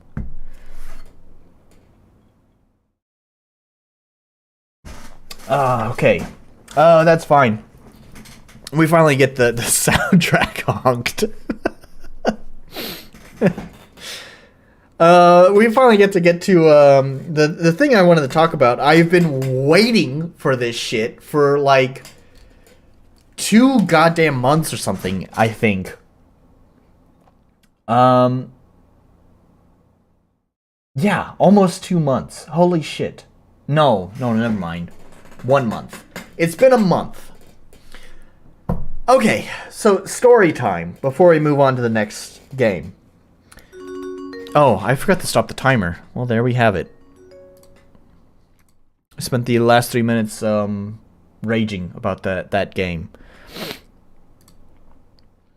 On their itch page, under the soundtrack, all the instruments were played by me, typically on a cheap MIDI keyboard and recorded in real time. I know, Wrath. I read that out loud, and I said that's not really an excuse, because I use a cheap MIDI keyboard, too, and I can still make something that sounds totally fine. Alright, Michael, well, thanks for joining, as usual. Anyways, so, brief story time before we move into the next game. So, way back, not way back, that makes it sound like it was a really long time ago. It was just a month ago. So, last month, I played a game called Tiny Thor. Let's bring that up. Tiny Thor, here it is. Okay, so, I played a demo for this game, Tiny Thor. I actually kind of enjoyed it. It was pretty fun. And also, by the way, the devs, super cool. They gave me a really nice response to my review. Yeah, Wrath of Wood, sorry to interrupt myself. You know how long I'd been doing music before I actually bought this piece of shit, which I don't recommend at all? Most of my music career, I never, ever used an actual keyboard for my music. I just used the mouse. For an aside from the story I'm trying to tell, another story. This is Akai MPK. If you go around musician forums and you ask that you're looking for a MIDI controller, everyone says, oh, the Akai MPK is really, really great because it's really cheap and really high quality. No, it's not. It's really cheap and it feels really cheap. I don't know what fucking garbage musicians smoke. This is for a lot of stuff, because you see a lot of like audiophile stuff that is just like the biggest fucking snake oil garbage that you will ever read when it comes to audio stuff. I don't know what it is, but musicians don't know what the fuck they're talking about most of the time. So, like, another synthesizer, an aside. Like, I had there's a synthesizer that I downloaded, and I downloaded it because like it was a follow-up to an incredibly popular, incredibly powerful synthesizer from like the early 2010s called Massive. And they released a sequel called Massive X, and I was like, oh, it must be really good. And I downloaded it, and I fucking hate Massive X. I really, really hate it. And I was like, am I alone? Did I just like buy into the hype because it's a sequel that they just pushed out some garbage? And everyone else is feeling the same way, that this is a terrible follow-up to one of the greatest synthesizers ever. And I started looking up online, and everyone is like, oh my god, Massive X is the replacement to Massive. And it's like, the fuck are you guys talking about? What am I missing about this thing? Anyways, let's refocus here. Let's refocus talking about the story that I want to talk about so we can move on to the next game. So, last month, I had played this game, Tiny Thor. It is being published by Gameforge. Gameforge is mostly well known for, as Mr. Orc puts it, keeping MMOs on life support. Really shitty free-to-play MMOs on life support. However, it does seem in, I don't know, maybe some sort of recent span of time, they've been moving into doing publishing indie games. And after my review of Tiny Thor, a representative from Gameforge actually reached out to me by email and had contacted me about their content creators program, and asked me if I was interested in joining it. I was sort of surprised because I'm a pretty small channel with pretty low views. Like, technically, yeah, 800 subscribers, it's not terrible. You start seeing in, like, past 1,000 subscribers, I've heard that you can start seeing some pretty cheap, but still some sponsorships within, like, 1,000 subscribers. So, like, 800 subscribers is getting kind of close. Except that most of those subscribers are dead. Not literally dead, but I mean, like, they're not active subscribers. So I really only have probably, about 100 subscribers. I really consider myself only having about 100 subscribers or so, honestly. So it was kind of surprising that they reached out to me for that. So I did kind of thoroughly look into some of this stuff, and I was really starting to get skeptical, considering it'd been a month since being contacted by them, until I was finally able to play the game that I want to play today. But I did still, even at the time, I kind of looked into it. Everything seemed legit. They have a dashboard. They asked me to sign up for their indie content creators program, where basically I'm affiliated with them. And all that really mostly means, it sort of depends on the game. Some of the games, I may have affiliate links for those games in the description, and whenever you would click on those affiliate links and buy the game, I would get a small percentage, depending on the game. It changes from game to game. That percentage could be not a lot. It's going to be like 20%, 10%, whatever. It's not going to be a high percentage, but I will get a small percentage of any game sales made with that link in the description. Now, today I am playing one of those partnered games. However, I don't have an affiliate link. It even says that down there, and I'll make sure if I ever use an affiliate link. First of all, I think I'm legally required to say that it's an affiliate link and I'm partnered with them. But even still, I'll make sure that I remember to do that. But even if it's not an affiliate link, but it is part of Gameforge, I'll try to make sure to at least specify I am partnered with Gameforge, but this one's not an affiliate link. And that's the case today. I mean, I don't know how many people are going to actually buy any of the games. Like, I would say at best, maybe one person would buy a game that I feature on my stream through the affiliate link. And they're, like most companies, they're not gonna pay out a $1 check to me. I'd probably have to have at least $100 in affiliate revenue before they'd actually sign the check over to me, because otherwise, if they sign a $1 check, it's just costing them money. Most of that money is going to go to just the check itself and the transfer of money, instead of actually going to me through, bank fees and whatever. Anyways, so yeah, finally, it took them, it took them quite a while. Like, I joined their partner program. They only have like 2 campaigns going on right now. I clicked on the one campaign that seemed the most interesting to me. Surprisingly, Tiny Thor is not one of the games that they have on their campaign. I really feel like they need to step up their game. I don't know what games they are publishing under their indie banner, but Tiny Thor was not listed on there. So I really feel like they should really start trying to start including more games that they might be publishing on there, because there's only 2 games for me to pick from. Today I picked Icy Red. And it took them about a month for them to get me the key for the game.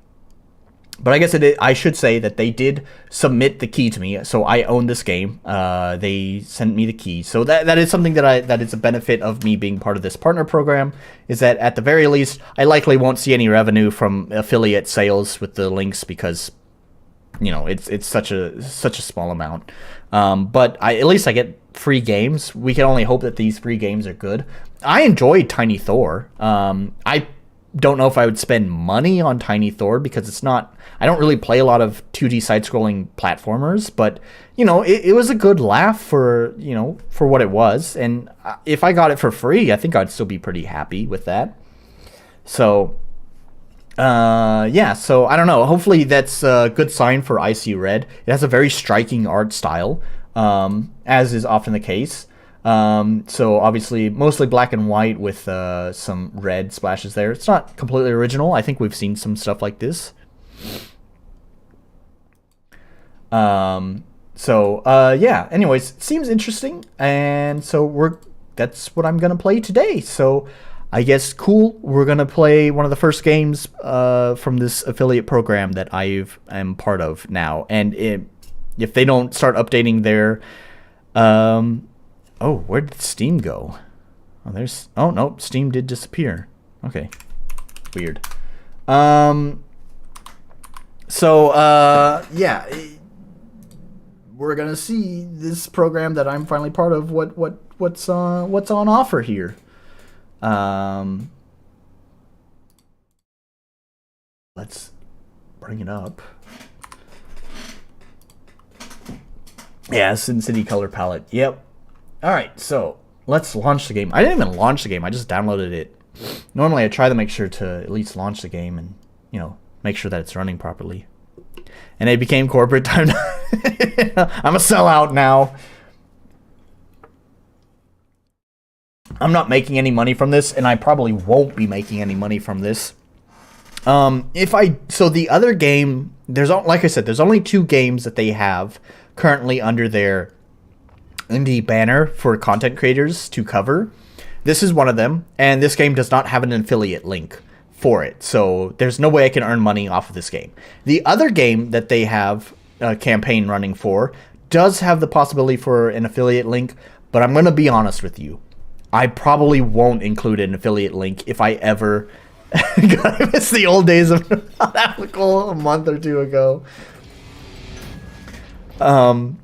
I probably won't even include the affiliate link if I cover the other game, because honestly, it's not like I'm gonna make any money off of it. This is a pretty hype intro, though, not gonna lie. So far, it's short and to the point, man. Guy crashes his ship into the building, blasts the guy's head off, and we're right into the game. Let's fucking go. Like, why can't I play more games like this, unlike the fucking Poppet Quest game I played earlier today that had like fucking 30 minutes of talking? There we go, it's a twin stick shooter.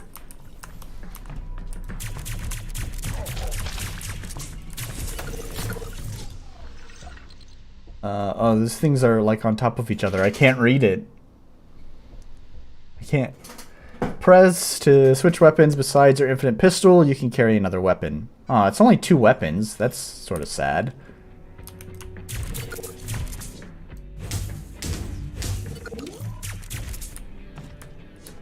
Can I use...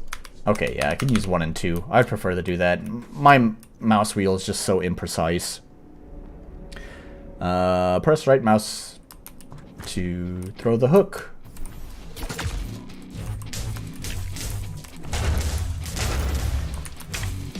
Need more walls of text. Sounds like this has got a pretty rocking soundtrack. We gotta... Okay, we only have... Oh, there we go. Options.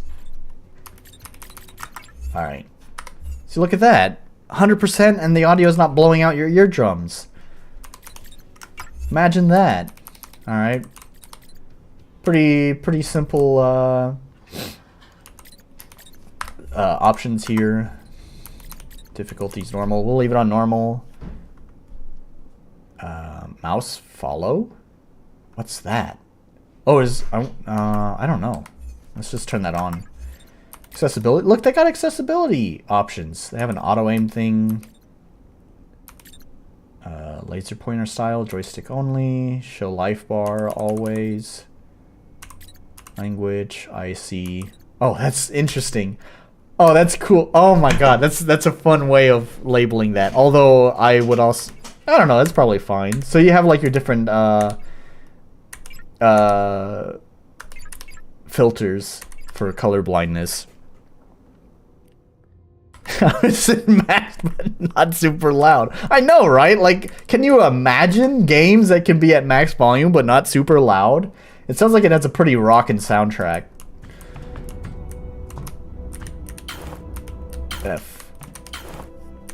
F. I guess I need to have a key card, huh?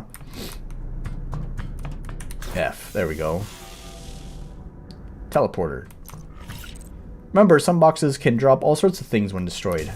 Right on. I wish you didn't have to pick it up. I would kind of prefer just an auto pickup. Oh, I missed that. Something about Q? Okay, for healing. Oh, right on. I can pick up the box. Oh, hell yeah. Okay, cool. Use your current defense consumable. No, I don't want to use it right now. I can pull the gun to me as well. Oh, that's perfect. Okay, I have the baton, and what's the... Oh, no. Man, the sound effects are pretty weak, though. Man, what the fuck is that for sound effects? You have this, like, fucking rockin' guitar, and you have this... Pew, pew, pew, pew, pew.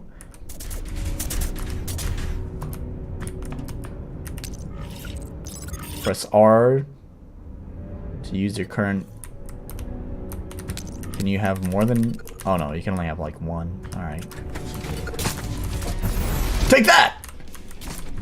Take that!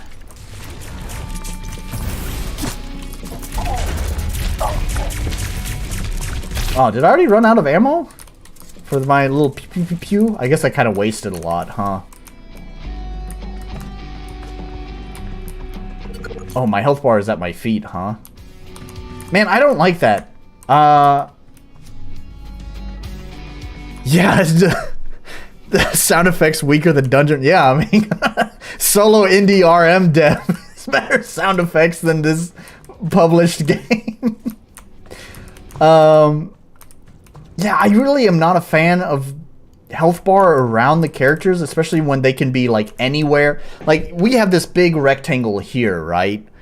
And the character can pretty much be anywhere in that rectangle because they're not always at the center. So that makes it difficult. You have to track wherever your character is. And the thing is I'm usually looking at where I'm aiming. I'm not looking at my characters. So what you wind up having to do is glance back and forth between where your cursor is and the character to see your health. This was a problem with the game that shall not be mentioned that I had brought up and that the dev hated that I brought it up.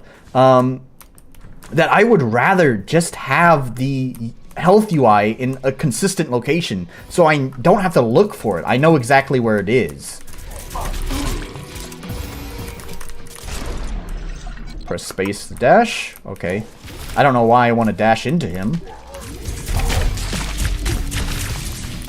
Sounds like... Yeah, these sound effects are really weak, man. It's kind of disappointing. This soundtrack sounds fucking rockin' though. I'm trying to turn it up. You guys can hear it just fine. I can't hear it very well. But I did turn on the I didn't turn on the timer. Come on, man.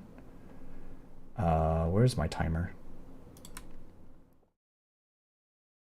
Just getting distracted by playing this game.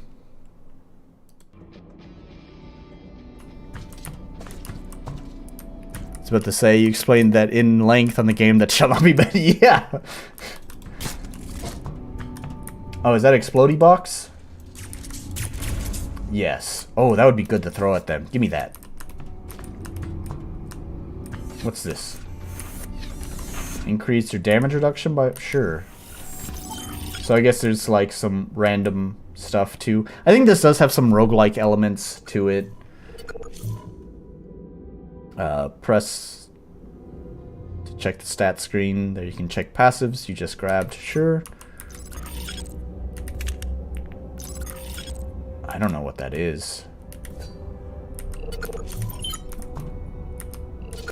It'd be nice if there's kind of an explanation on those things. I get that's kind of par for the course for this genre, that you just kind of have to discover things on your own, but I'm not really a fan of that. It would be nice if they would just tell me what the items are instead of me having to figure out for myself.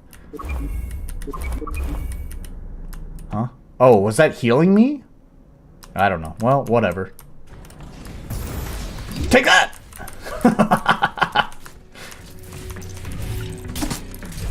Ah! Did I die? Oh. Press shift to unleash your inner rage and become even stronger. Okay, shift. Huh? What? I am pressing shift. What do you want me to do? I'm pressing shift. Oh. Well, see? That's proof that... Oh, there you go. It's proof I'm pressing shift.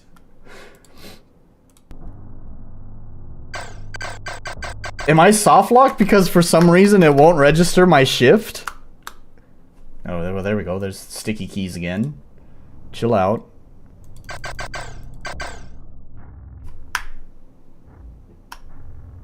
Become even rager! Yeah, I don't know what's going on here because, like... I'm pressing shift. Press every key.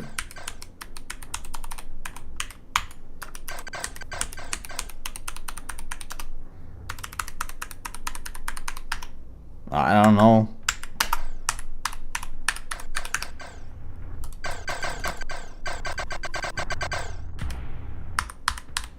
Oh, those are my camera controls. Can you get through the menu with another button? No. What if I... Well, let me use my control... There we go. No. Like, even on my controller? Is it bumpers? Huh?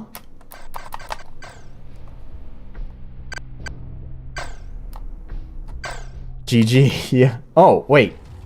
Oh, those are the sticks. Man, listen to this fucking soundtrack. It's just going hard, man.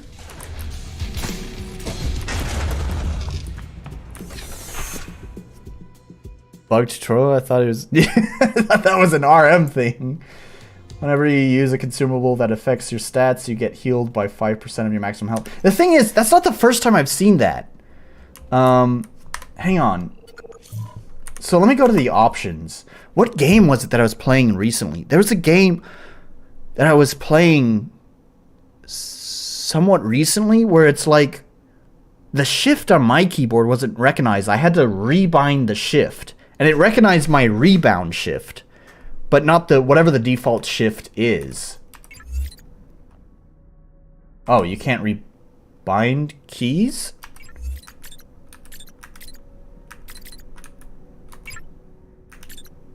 Okay, here we go. Okay, yeah, see, it changed the icon. So it's like my shift is not right. I didn't hit shift on the controller. It wanted, sorry, the icon was difficult for me to parse for the controller, but it's left and right stick. So pushing in the analog sticks like this. So, that's what it was. It looked, for some reason, it looked like triggers to me. Also, it says right and right. Did I accidentally rebind it? I didn't accidentally rebind that on the controller, right? Do you see that? It says, the icon says right stick and right stick. There's RR. What up with that, man? Oh, no. There's, like, some real jank to this. There's, like, some really lacking polish.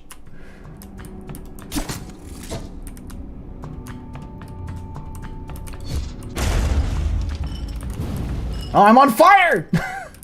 Oh.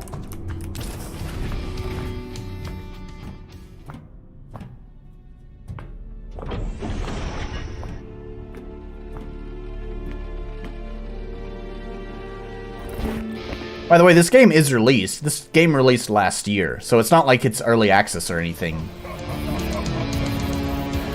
So that's another shame with all the jank. It's technically finished. That's a big-ass fucking chainsaw. Right on, man. Oh, and it's a gun, too. What the f... Okay, alright. I was just not at all ready for that.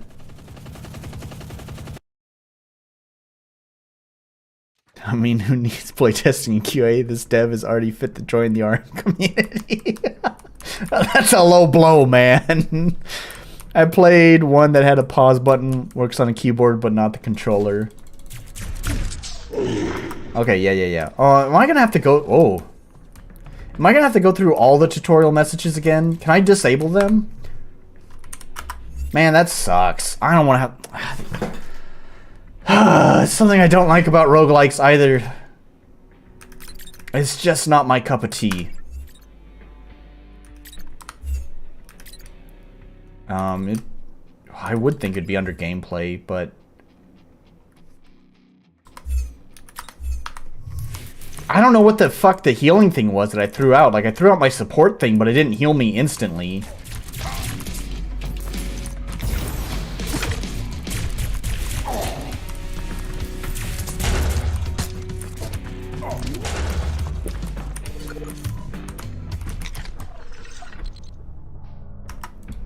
Oh. Okay. I got it, man. I got it. Go away. I can read it! Thank you. I guess I just didn't find that last time. Oh, there's a big gun there. Is there an ammo counter? That's the thing. I don't see, like, an ammo counter anywhere. It just, like, disappeared after a while. That other gun.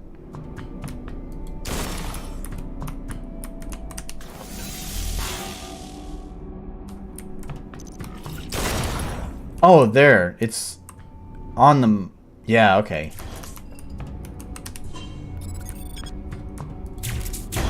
It's around the aiming reticle. That's a good place to put that, because that's where I'm always looking. So I just wish the health wasn't down here, because that's not where I'm looking. I'm looking at where I'm aiming.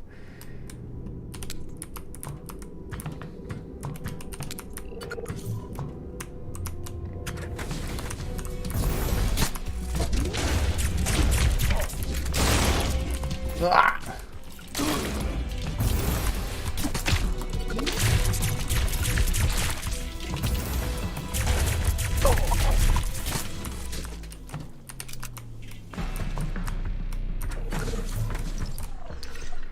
Okay, yeah, space.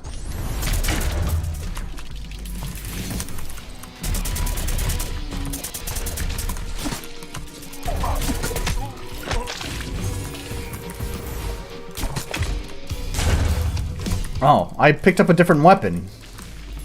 Yeah, it might be nice if there's some sort of, like, alert or something when you pick up a different weapon, too.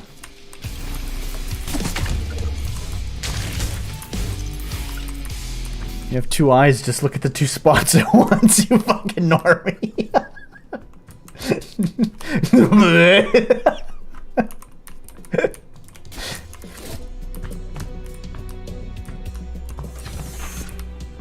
Whenever you use a consumable that affects your stats, you get healed. Yeah, okay. I think that's what I picked up last time. Oh, wait. I think that's a different melee weapon than what I had.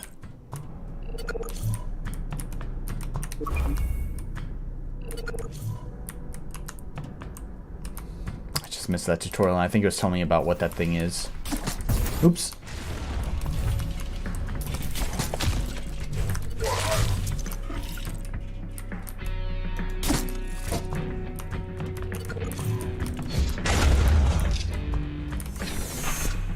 Ah, it's the same one, but that's fine. Ah, I'm on fire! That same thing happened last time. Oh, I don't get to bring my box in here. At least I got back here pretty quick, but... just not a fan of having to restart the whole level and go through the same tutorials again.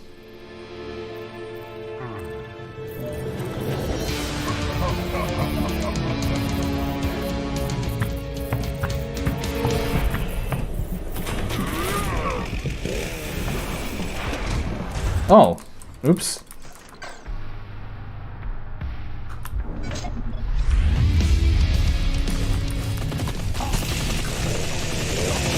Oh, okay, is that just... Alright. Get up, asshole.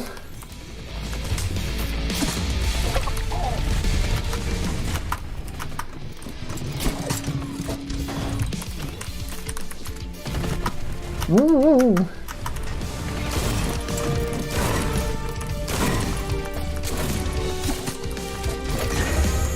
Whoa! Oh my gosh.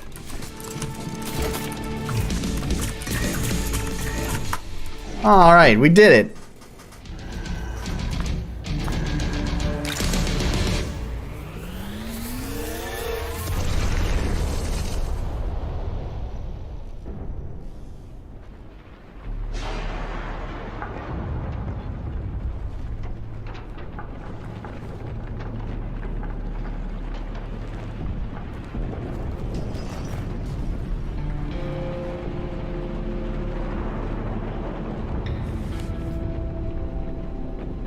Oh no, I lost my arm.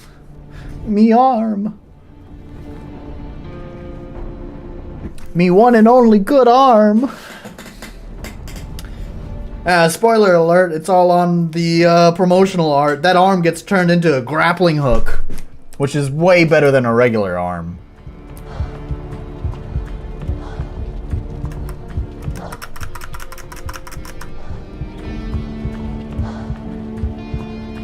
My character got saved by plot armor. Yeah. Will I get hurt if I stepped in the fire? Yeah. Well, I don't really have health, though. I'm curious to test out what happens if I can die here, and what happens if I do, but I honestly don't want to have to replay the whole level. So I'm not gonna explore that thought.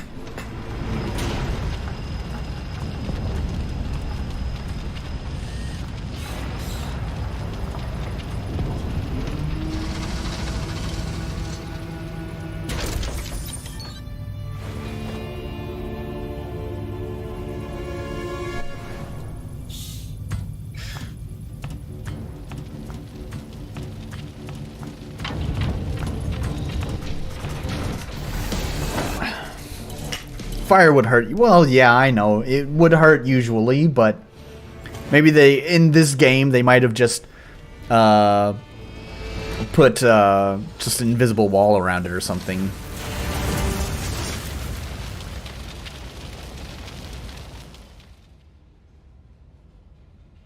It's only the beginning. I just unlocked an achievement. You couldn't see it because my camera was in the way. Got a sick-ass grappling hook for my arm.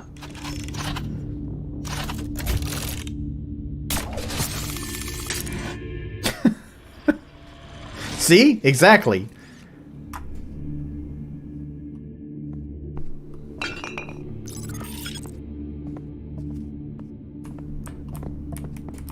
I don't know what that icon is meant to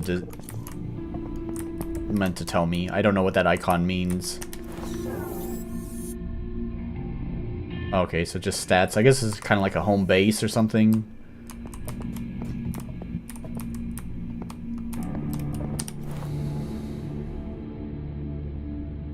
Oh, something about this with like this ambient occlusion, this fake ambient occlusion going on here makes it look very Borderlands-like.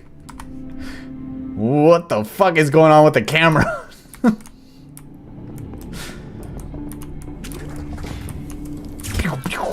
Okay, you want me to... You can also perform a brutal murder. Oh. Damn, this game's got some fucking jank. God.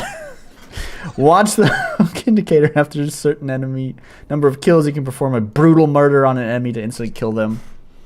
This simultaneously heals you. Okay, so it's got like a Doom 2016 and Eternal, like, what is it called? The fucking kill system.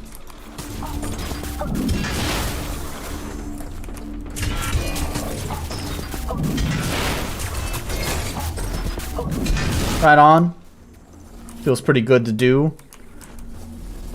Not sure if it's the stream, but the FPS seems a bit choppy. Yeah, it's just the stream. I promise you the game is actually running smooth. Steam is reporting 75 frames per second.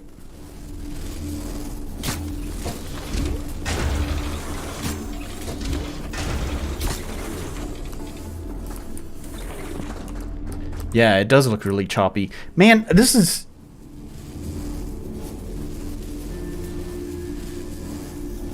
This is actually an old problem that I have had. It's been a while since I've played a 3D game on stream. But last time I played some, we had this problem with 3D games having like really low frame rates. Damn, man, that sucks. You'd think after all this time, that problem just, I don't know, like, I don't know what the problem is. I'm gonna have to, like, I don't know. I'm gonna have to do, like, a test stream sometime this week. See if I can't, like, fix this shit, because it's just, it's crazy. It's still having poor frame rate issues with 3D games. That sucks. I'll have to look into it and explore some options. Throughout your invasions, you will get printing matter that you can spend in different places. For instance, the cloning machine where you can upgrade yourself. Okay. This camera is so jank, man.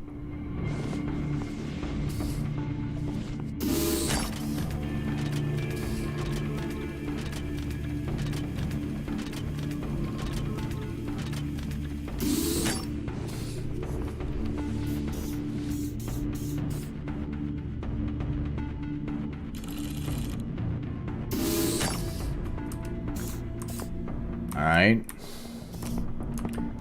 What's next?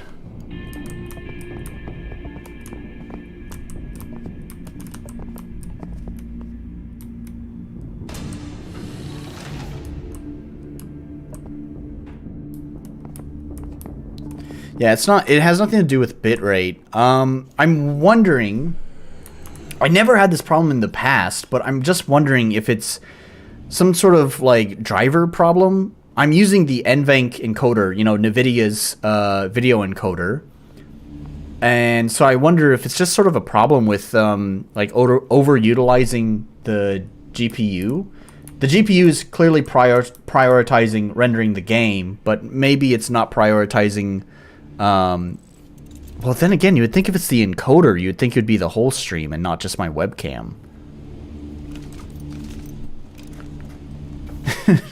Tutorials with Dory the Fish and Whalish. Alright. I don't know, you'll probably see some streams pop up. I'm gonna delete them. I'll try to make them just private too, so that it doesn't bother everyone, all my subscribers. But I'll probably do some test streams this week to like play around with different settings. The problem is, of course, when you're streaming, you can't really adjust settings, so you constantly have to stop the stream, adjust settings, and then restart the stream to check if the problem still persists. I'll check if it's only while I'm streaming or if it's just with OBS itself.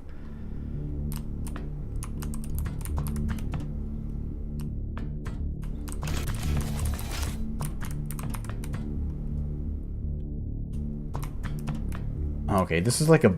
Why have another base, man? Like, I get that makes sense. You have a ship and then a base, but... I don't know, just have... when you hop in your ship, just make it take you to... let you choose your destination? It's weird to have a base and a base.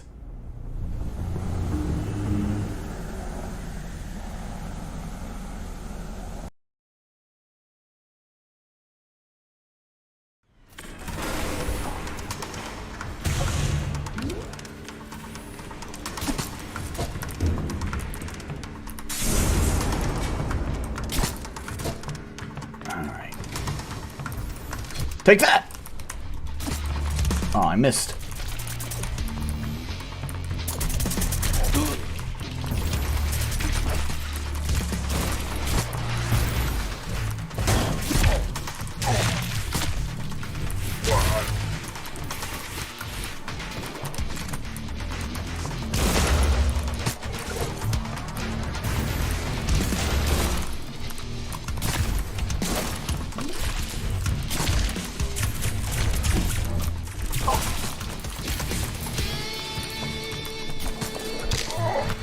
There's my brutal kill. Brutal murder.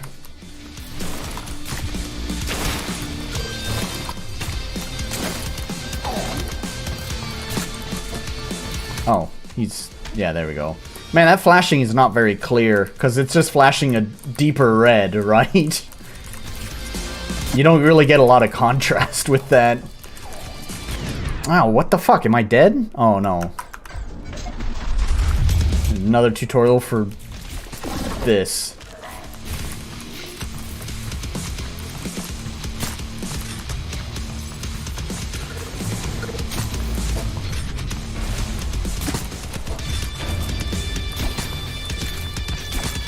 Ooh.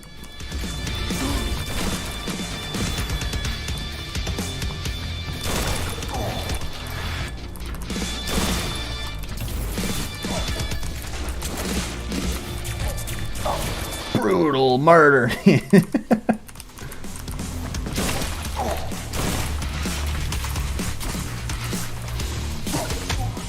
I miss? No, okay, alright. I got the brutal murder.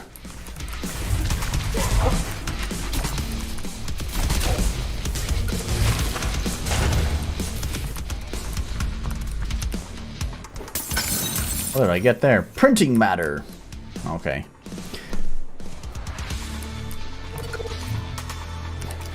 I imagine it's probably a real pain in the ass to have to fix all that stuff. Good luck to you.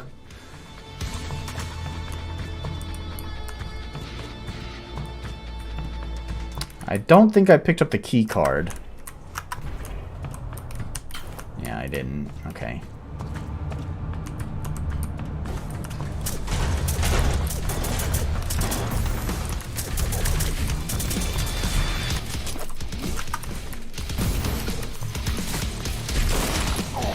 This soundtrack fucking kicks ass, I'm not gonna lie. This is definitely the best part of this game, is the soundtrack. I have a feeling that's what my game is gonna be. Everyone's gonna review my game and be like, this game sucks, but soundtrack's pretty cool. Funnily enough, Origins currently has 69. Ha! That's the funny number. Nice.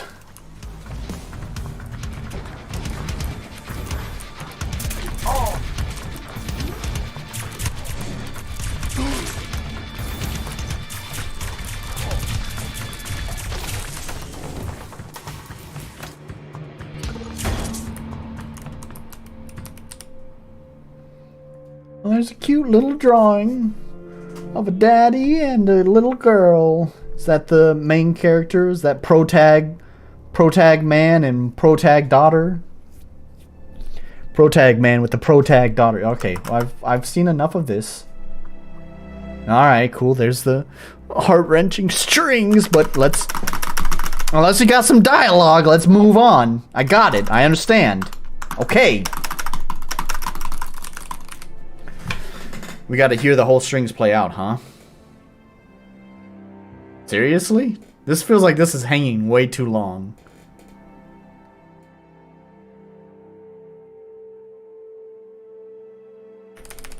No, seriously? Really? Wait, it really was that long? I feel like I didn't.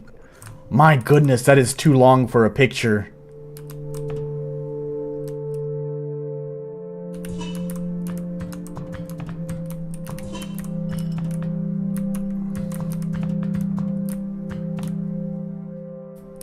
No, look at the incredibly detailed drawing.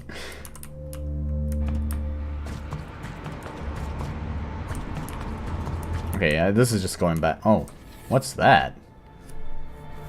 Your max health is cut in half, but your ranged attacks deal 25% more damage. I feel like that's bad, but I'm gonna go for it anyways.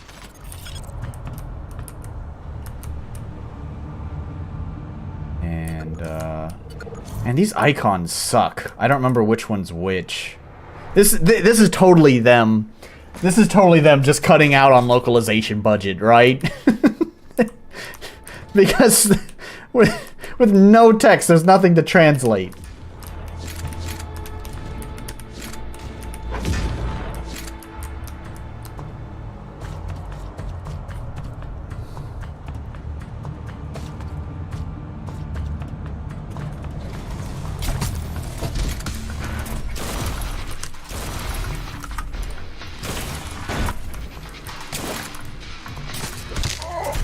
Brutal murder.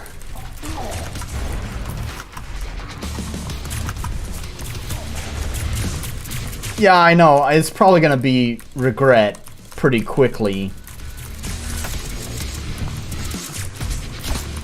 Take this box!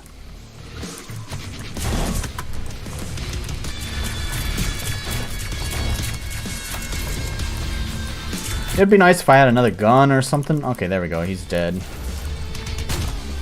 Oh, fuck.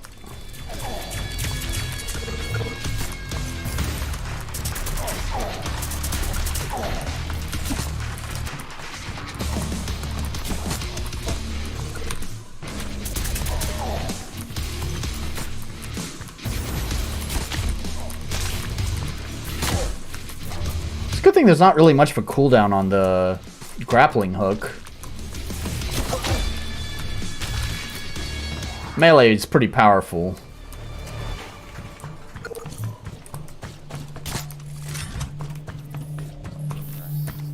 It's over here.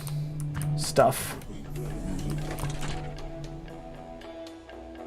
Is that how much money I have? 705? Man, I don't have... Oh, I have enough for this, I guess. Increase your damage reduction by 4%. Sure. Alright. Is that permanent? Because, I mean, my ship is here, right?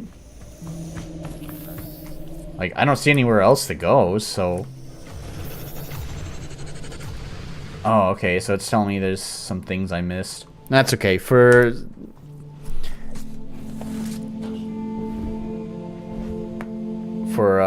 just this stream playthrough, I'm not gonna be a perfectionist. I'm not gonna be a completionist. That's the correct word.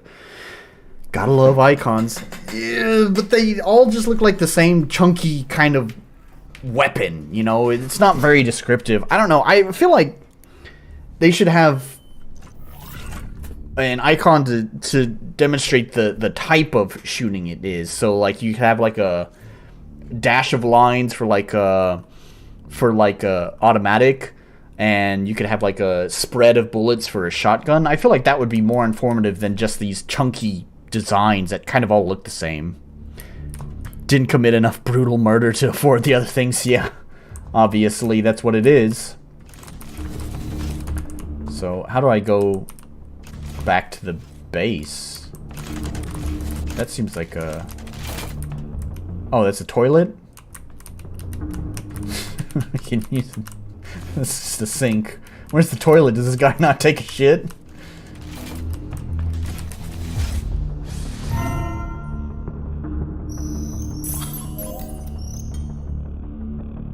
But they got English here, so what? They can't even commit to their whole... What?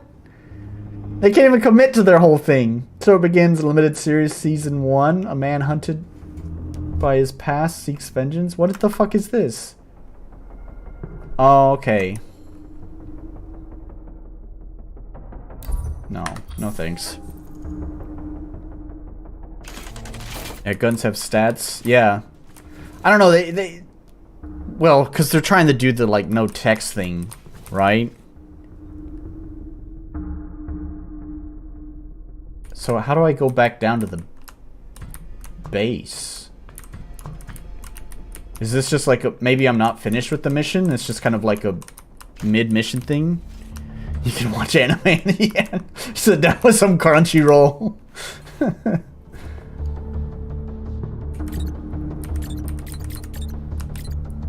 Wow, I got lots of weapons. Where's my mouse cursor? I feel like this would be a lot easier to navigate with a mouse cursor.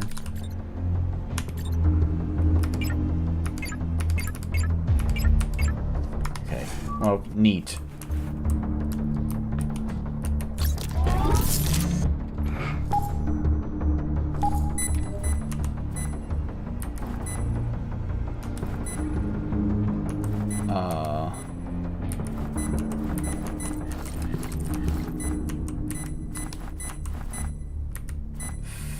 fleeing, does that mean it'll just disappear after a while? Like, do these missions disappear? Okay, well, I guess I'll just do another mission then. Because I don't really know...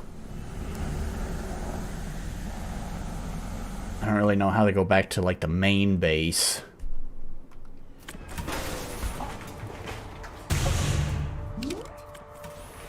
Yeah, I can see a real problem with this game possibly coming up, is that everything's going to start looking the same. Everything's just space stations, and the black and white is not going to help with that either. So it's going to start feeling really samey after an extended period of time with the game.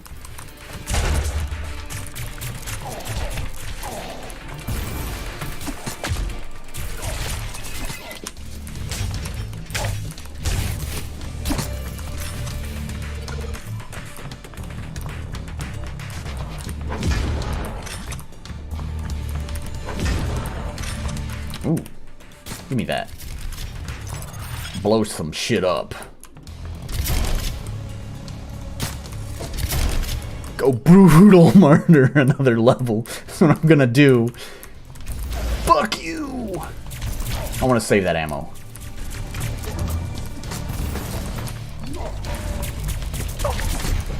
There we go. There's a nice brutal murder.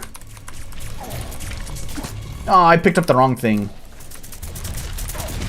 Give me my bazooka back. That's cool that...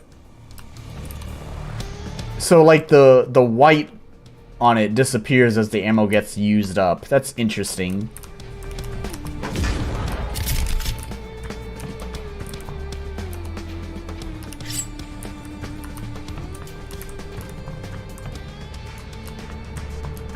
I don't know if I want to use the teleporter right now. Oh.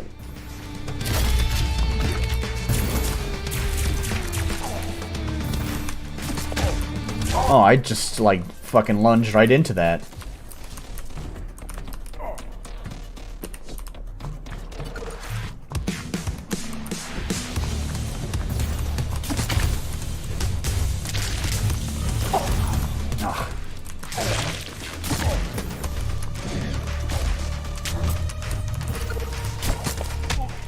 There we go, brutal murder. I feel like the melee thing's not really working out for me.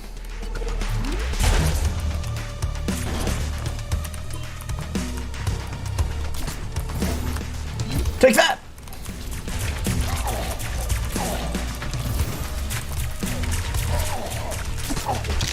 Another brutal murder. I'm forgetting the dash.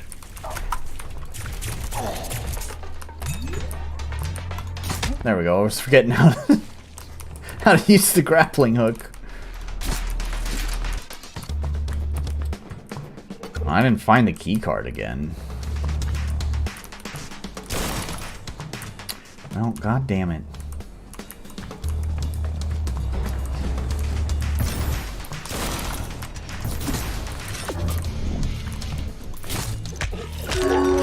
Oh, we're out of time. Can I pause? Alright, neat. Let's finish up this level and then we'll move on to the last game? I think it's just one more game left.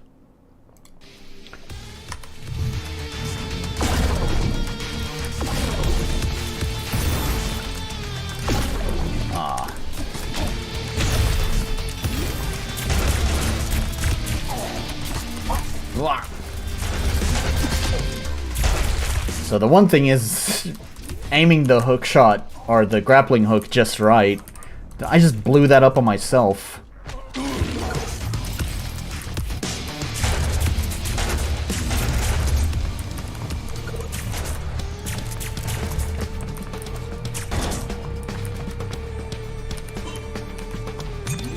Just use the healing thing now. That's fine. Take that! Take that!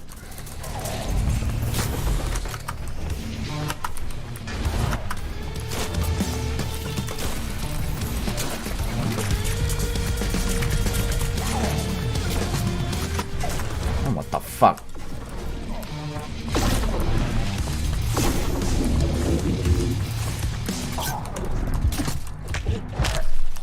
Get another brutal murder in there.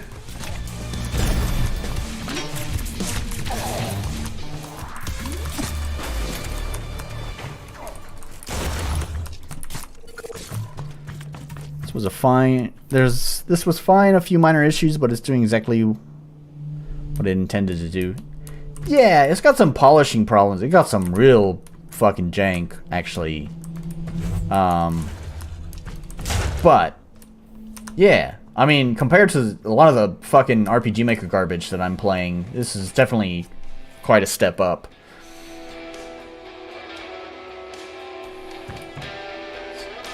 I can't afford any of that. Man, do you just save up money? I guess so, because it's like... I didn't find any of the stuff in this mission. That's alright.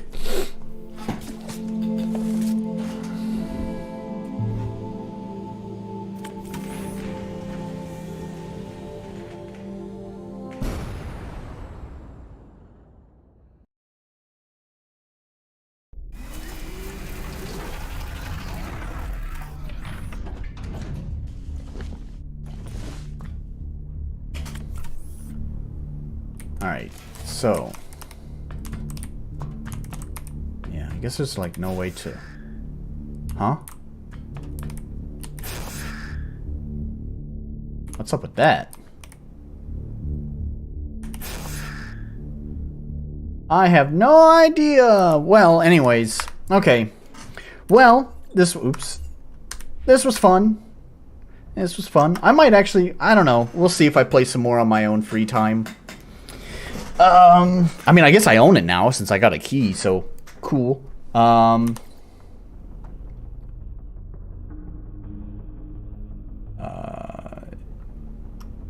Yes. Maybe. Anyways. Yeah. So anyways, yeah, pretty neat game. Let's go ahead and give it a grade. With here. Alright, so I see red. What's the store page like? Store page, we got some gifts, we got, yeah, it's all pretty good. You save in the toilet? That would be a good place to save, I think. I don't know, I guess we'll find out if I ever boot the game up again. I'll say the store page is fine. Polish, no, it's got jank. Accessibility, yeah, it had color filters for color blindness. That was actually pretty impressive. Clarity. Yeah, they gave you, well, As far as understanding what to do and where to go, which is how I've defined clarity in this, it passes. There are some things that are not clear, but they're not necessarily covered under the clarity grade. So, sure. I'm gonna go ahead and say yeah. Balance is fine. It's definitely got a unique identity. It's got a 5 on the scale, which means it's at least passing. That means it is actually worth the commercial price tag. It is, in fact, a commercial game. So, success. It could use some more polish, that is for sure. Yeah, and I don't know, the icon stuff, the weapons definitely could use a little bit more clarity because like the assault rifle and shotgun icons look almost exactly the same. I mean, there are definitely differences between them, but it's very subtle. It's gonna take me a while to learn the difference between those.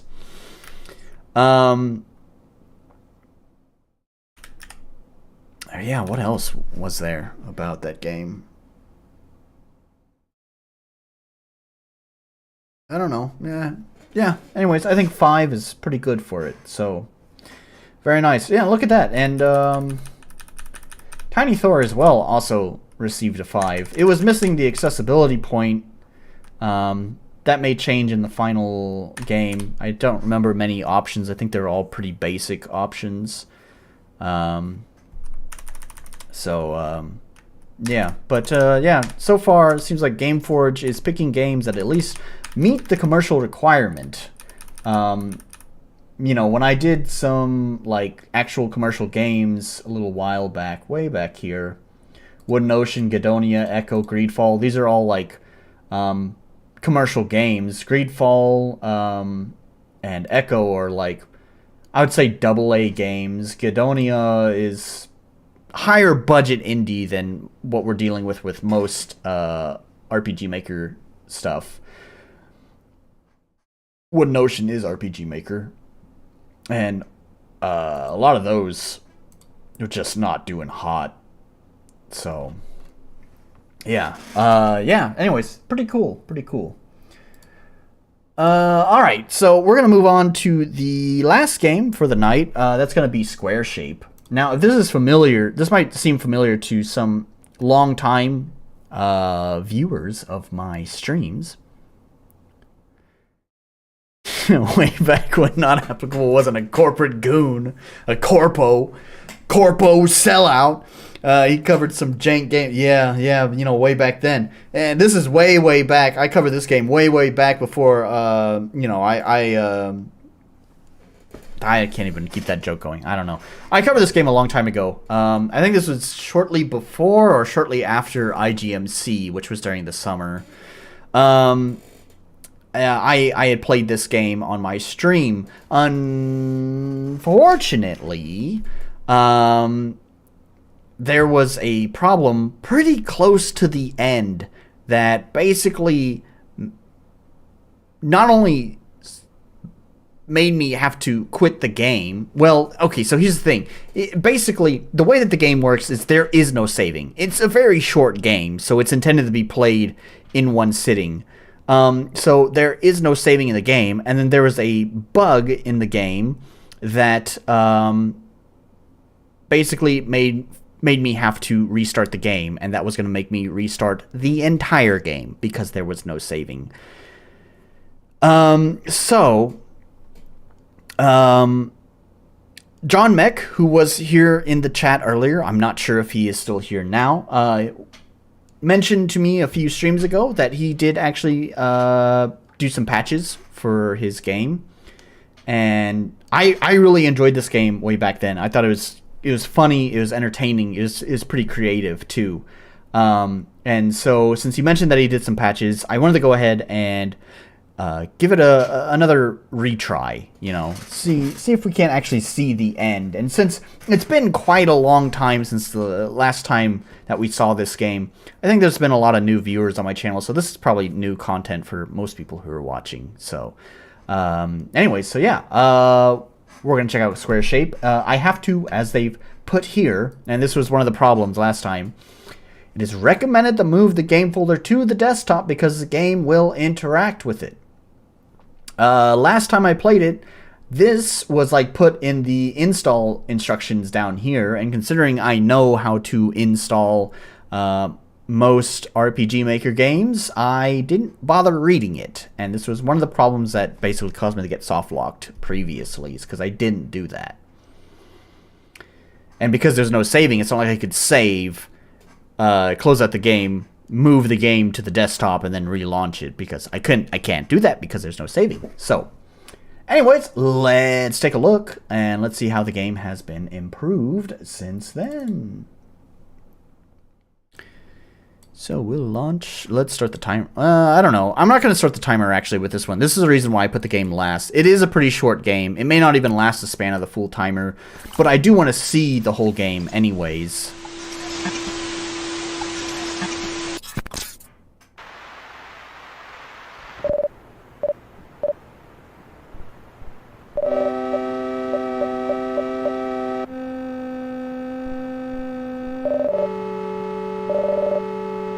Triangle, square shape. Saving is good, I hear. Yes, I would have preferred if there was saving. There is a reason why there's no saving. I mean, it's still, I would prefer that there was saving, but is an explanation that you will see very quickly.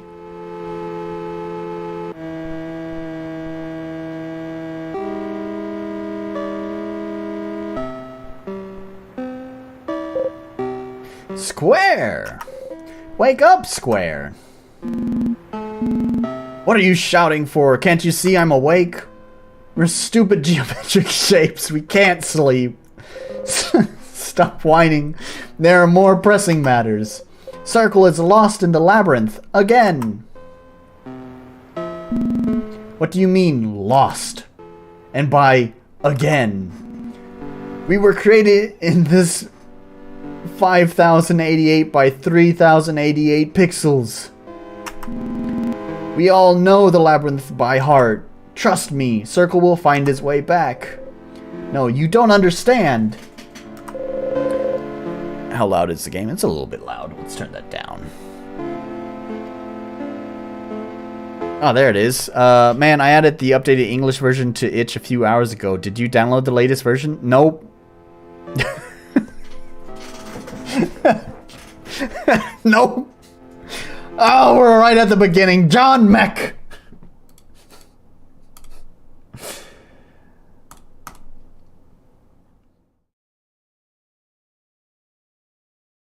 Yeah, 1 hour ago. No, I usually download this stuff like the day before the stream. John Mech. Come on. You're causing me so much trouble here. All right.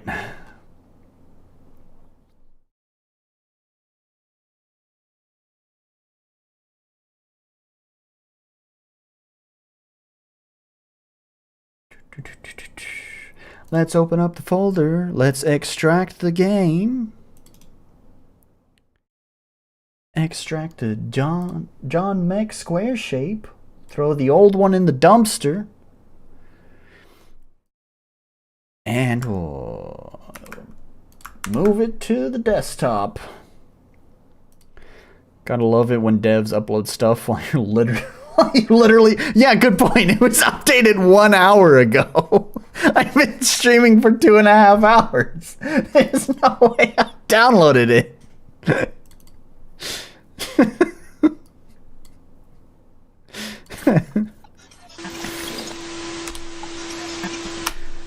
All right. Let's fast forward. Let's get back to where I was at. Oh no, did you remove the fast forward?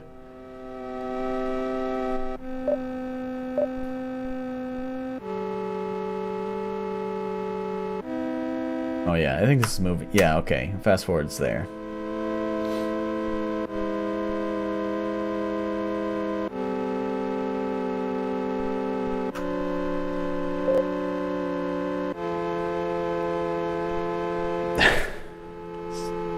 Wait, what happened to my... Did you delete the message?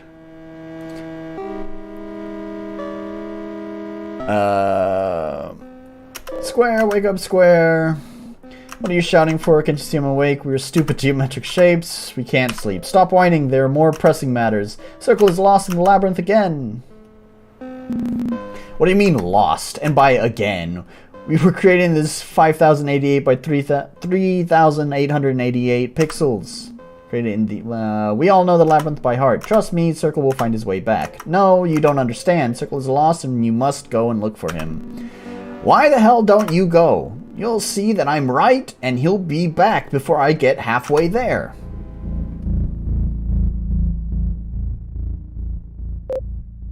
Jesus, Square. Why is it always the same story with you? We had a deal, all three of us. You gave me your trust.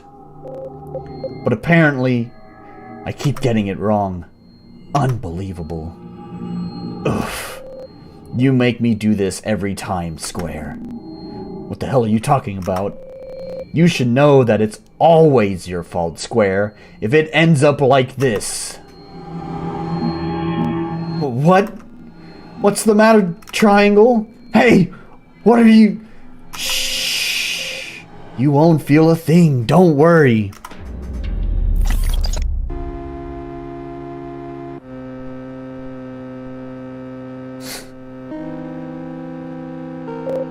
Square!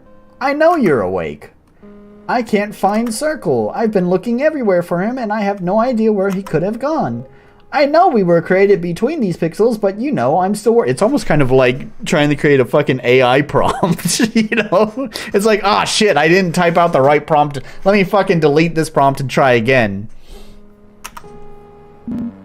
Triangle, we all know perfectly well this labyrinth. Trust me, Circle will find his way back. Please, you have to go find him. I fear something may have happened to him. Okay, alright, if you insist. But you'll see that when I'll be... You'll see that when I'll be in the middle, he will be here. If you say so. You stay here in case Circle comes back. Yes, sir, I'll stand on these pixels. Oh, right, remember, you can't save. What? Yeah, you know, there's no way to save the game. In fact, if you try to click the X, you'll only get a window that shows you how many keys you've collected.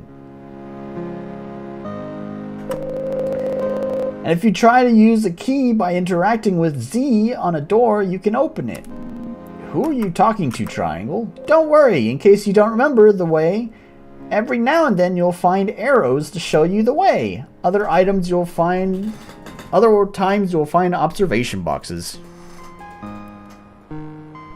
Dude, this game, Mr. Orc, is fucking great. It kind of reminds me of Meat Canyon's animations on YouTube, where it's like comedically dark. It's just this black humor, man. This game is just, it's fucking gold. Other times you'll find observation boxes. If you interact with it using Z, you can see where Circle is. Observation boxes? Arrows? I don't understand. And don't try to close the window before you've completed the labyrinth. I know you've got a lot more to do than just sit there clicking the directional keys to move this spastic square on the wait, what? Sit there clicking the directional keys to move this spastic square on the screen. Blah. But at least try to get to the end, okay? Oh yeah, Meat Canyon is great, yeah. This game reminds me a lot of his stuff. You're starting to scare me. Should I be worried? No, of course not. I was only joking. Remember that if you hold down shift, you can move more slowly to be able to take a certain route more easily. Come on, I was kidding you. Now go, he is waiting. Yeah, alright, I guess. See you later. Sure, Square. Good later. Meat Canyon is God. Z, okay, X, number of keys. Minus cola.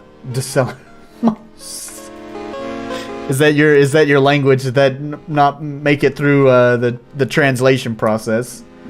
What the hell does this mean?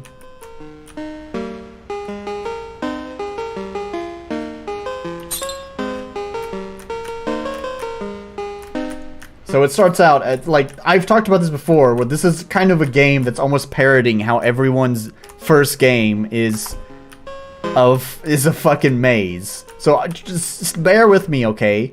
The game is going to start out as a maze, but trust me, it will go beyond being just a fucking maze game, okay?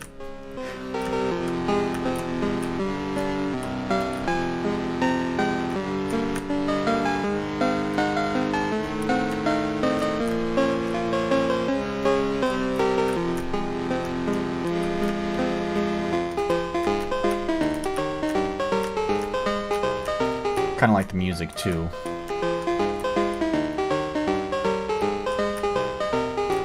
It's quite jaunty. RGB gamer base. Yeah, let's get my performance stats up there. Yeah, there we go. We're getting those 144 framer games. That's what I was about to say. Let's use a key to get a key. Woo! You see those gamer frames? I'm only getting that many frames, all 144 of those, because, you know, RGB. You know, RGB makes everything move faster, increases performance. High performance RGB.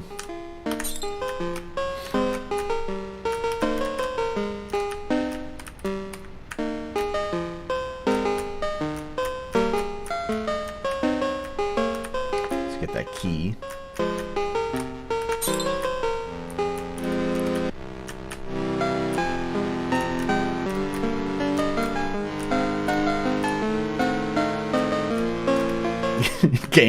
Grammar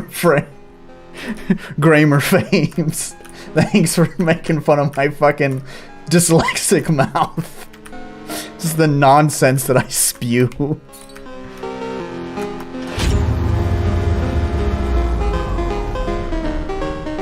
That was a strangely dramatic sound. Oh, this is just checking where circle is. Okay. It's actually a nice little effect, too. A nice little, like, smoothing. Ease in and ease out of the camera pan. I kind of wish I could do that. Like, that's not SRD's camera core. Because SRD only has, like, linear camera pans. And I wish there was, like, some ease in and ease out with the camera controls.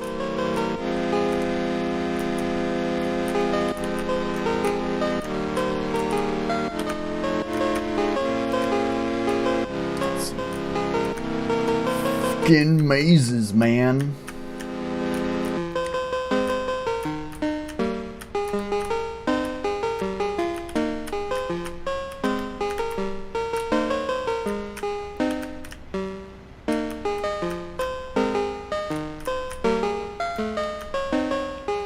Galv's? I didn't even know Galv had a Galv smooth. But isn't that... Oh. I thought that was just for the, like, regular character camera. But I guess, I mean... I don't know.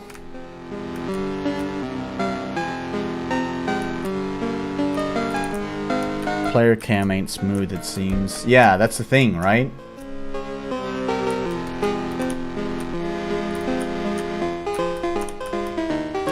So just right back to where I was.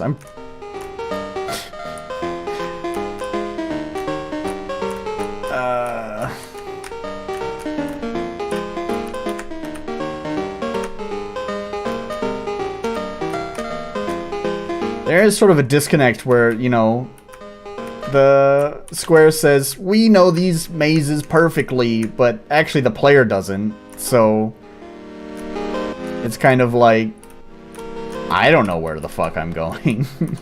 Oh, that was a waste of a key.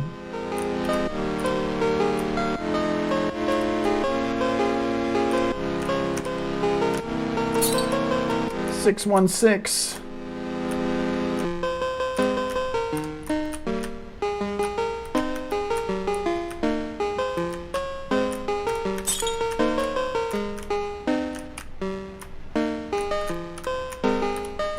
Go here. There we go. We've made it to circle. Exactly. I use Galv's plugins a lot. They are better, in my opinion. You can definitely achieve something like this with Galv's, no problem, though. I use a value of smooth 0 to keep the focus on this. Oh, okay. Oh. Yeah, I've had some... It's too bad I've, like... It would take a lot of work to have to replace all of the SRD camera work I've already implemented in my game. Otherwise, I might, knowing this information that you've just shared, I might have switched over to Galv. I had a lot of problems with SRD stuff in the past, too. So I probably would have used Galv's had I known earlier on, but at this point, it would be such a hassle to have to redo all the camera work I've done, because I make a lot of use of SRD's camera core. Circle, I finally found you. Triangle was so worried that something had happened to you, but you know how he is. He always exaggerates. Now we can go back. Circle? Square, is that you? It's so cold and dark here. Circle, what happened to you? Jesus, Square, I can't feel my legs. Hang in there, Circle. I'm gonna get some help. Maybe Triangle will know what to do. No. Listen to me, Square. Triangle's not our friend. He did this to me. Notice how there's the triangle. There's a triangle right there. Triangle wound. Why would he do such a thing? I don't know. What shall I do then, Circle? Tell me. Nothing. You can do nothing. My time has come, and we can't avoid it.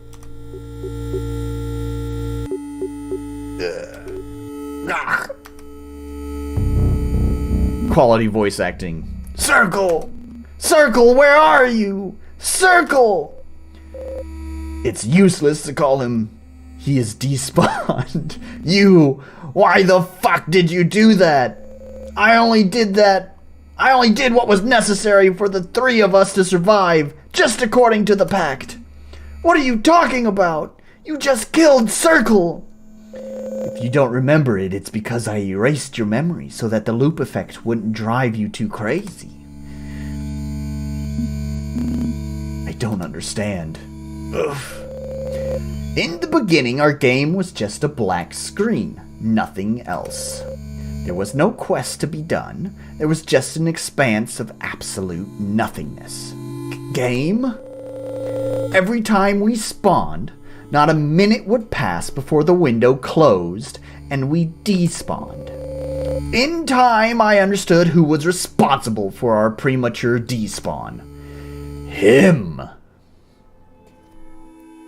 So like I said, there's an explanation why there's no saving. Him? Who? Him! The player!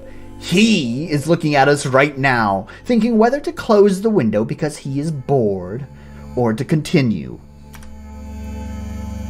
Do you understand now why I had to do what I did? When we found out that we were inside a prison just for your amusement, we panicked. I managed to find a flaw that allowed me to take control of the window with the power of reset. I made a pact with Square and Circle, and together we decided to create a plot so that you would not close the window immediately. All three of us had conflicting ideas. They didn't understand the importance of creating a story. So I was forced to hurt Circle and leave him here, sending Square after him in every loop, erasing their memories so they wouldn't suffer.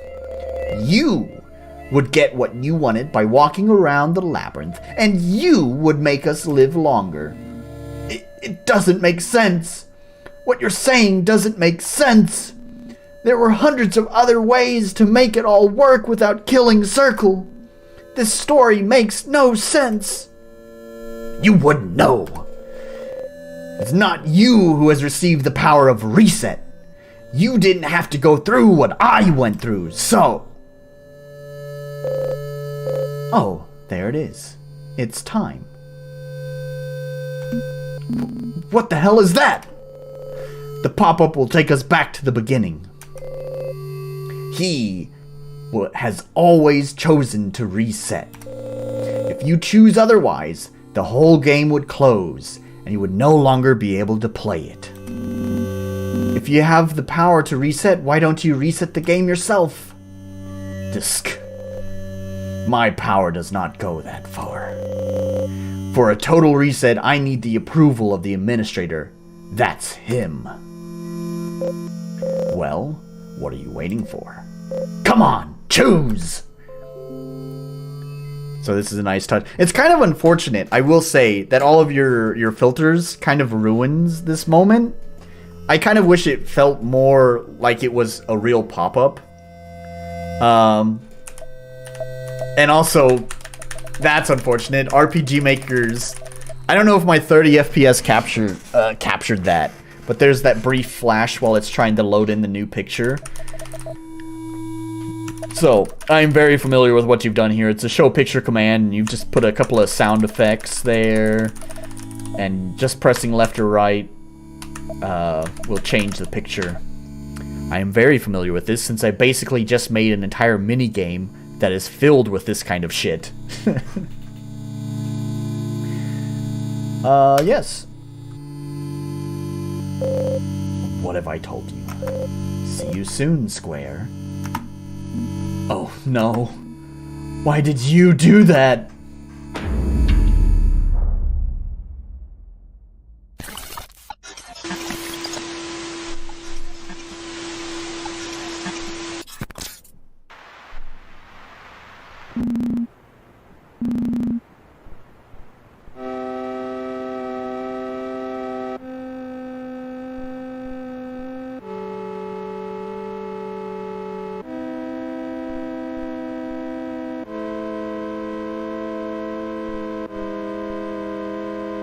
Too lazy to fix it. It's fine.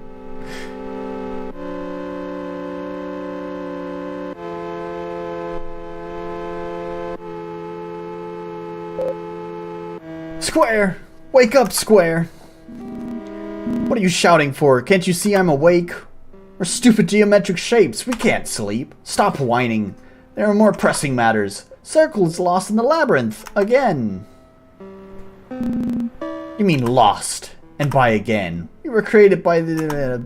we all know the labyrinth by heart. Trust me, Circle will find his way back. No, you don't understand. Circle is lost. You must go and look for him. Why the hell don't you go? You'll see that I'm right and he'll be back before I get halfway there.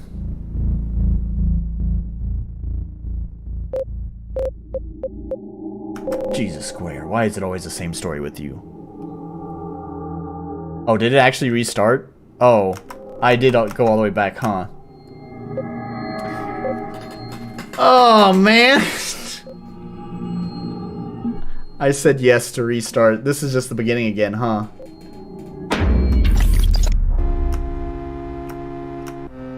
Wait, no.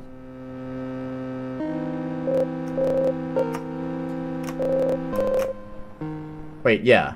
This is...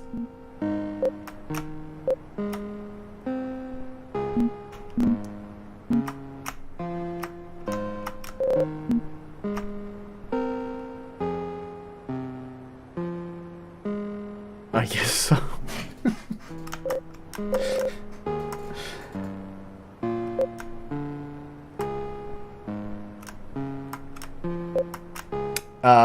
Well, it's a good thing I'm not using the timer.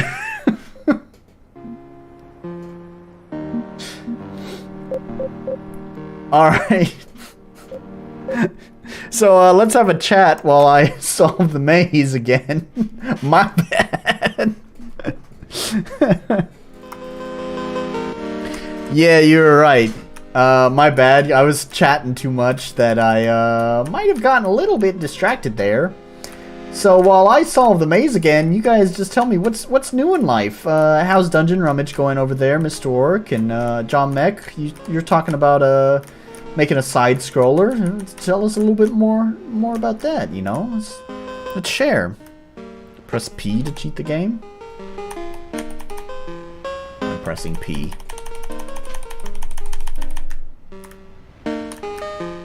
Oh, is there diagonal movement?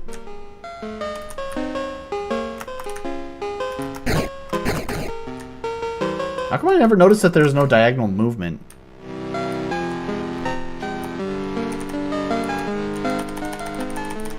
I don't think so. I'm pressing P.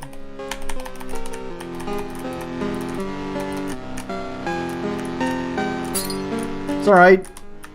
It's alright. Let's just chat. Let's just chat. Let's take it easy. We'll go this way instead. I mean, I know it's just a maze. It's not like there's going to be interesting content or anything, but might as well just take a look.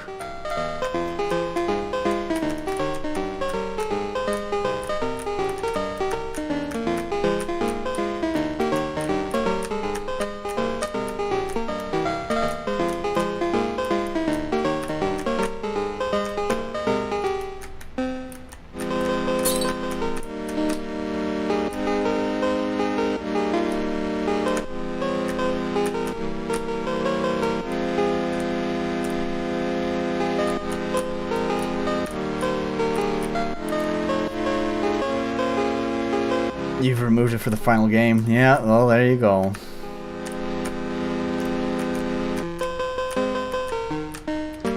That's alright. Like I said, we'll just chat. That's what we should do. So tell me. Tell the folks about your game.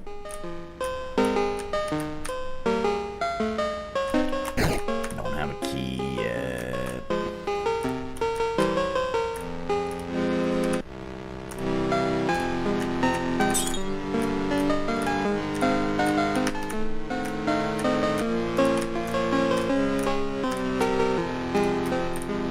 Go back to that locked door.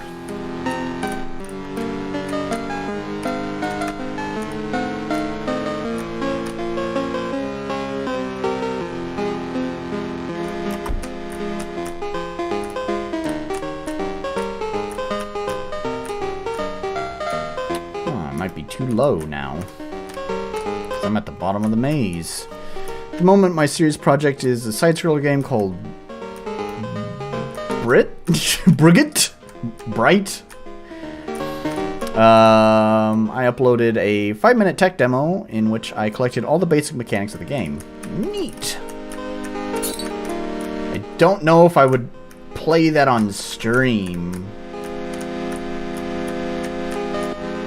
but sounds cool. What kind of mechanics you got in that? Is it like a Metroidvania kind of thing? Is it a action RPG? Is it a platformer? Is it all of the above? Alright, let's check where the circle's at. Compared to Square Shape, which was created as a joke for an RPG Maker Jam, it is something much more professional. Man, don't be hard on Square Shape. I didn't know that this game was made for Game Jam, honestly. It seems pretty polished. Then again, I guess you've done a few updates to it, huh? But, I mean, it seems pretty... For what it is, it seems pretty well polished. I mean, it's only like a 30-minute game or something.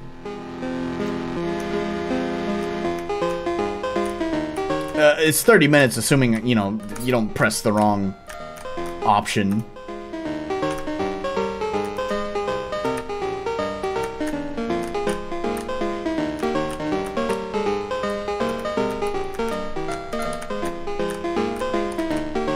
It's all just...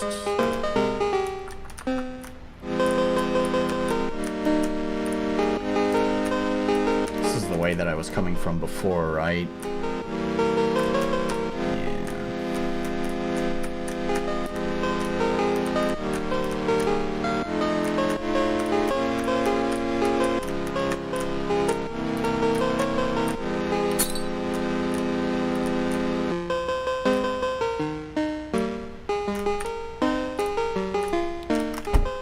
30 minutes of jaunty 8-bit. Yeah! I think I'm gonna go this way. I'm hoping the code doesn't get randomized. Actually, it's gonna... Yeah, it doesn't get randomized.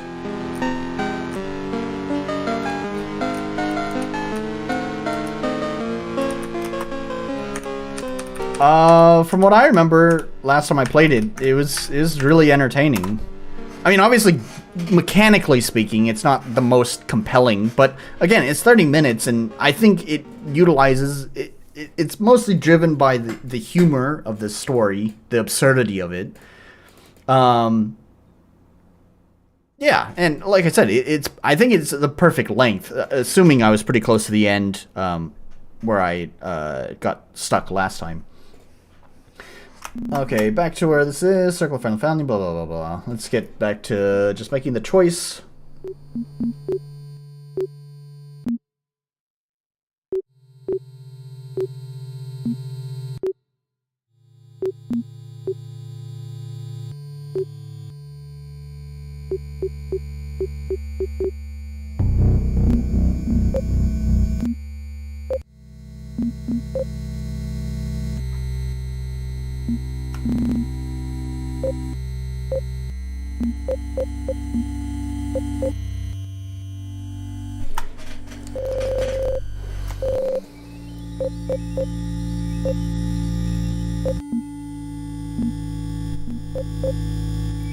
Almost there. Oh, there we go. Oh, not yet. It's gonna do that. I don't want to accidentally press yes, so I'm gonna slow down.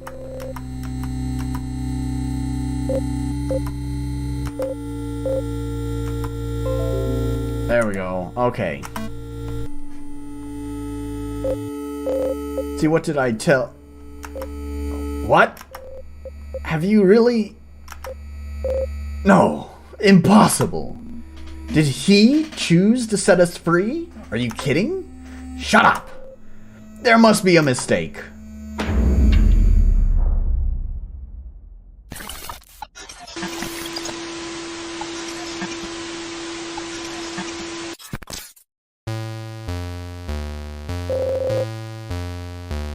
Yeah, there we go. Now I know I've done the right thing, because the music is different. Oh, and our gamer RGB is gone.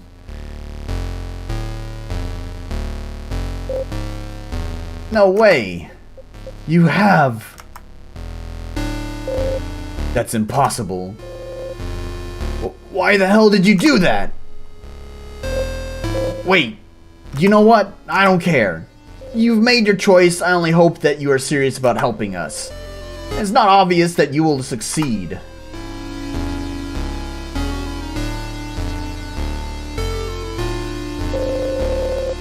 We're now in the control and archiving center of the game.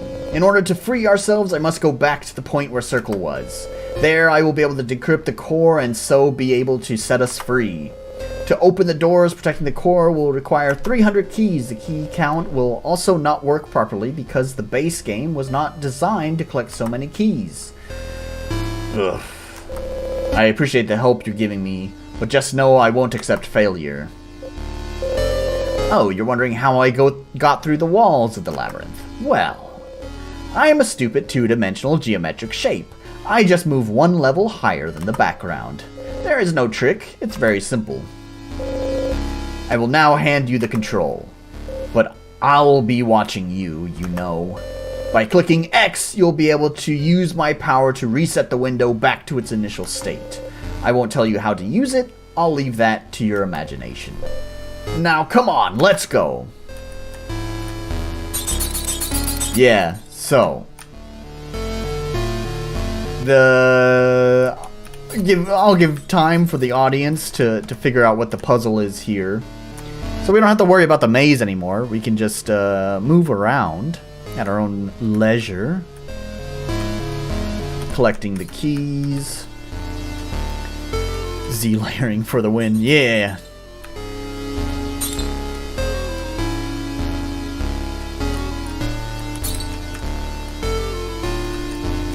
Oh, I can't go in there.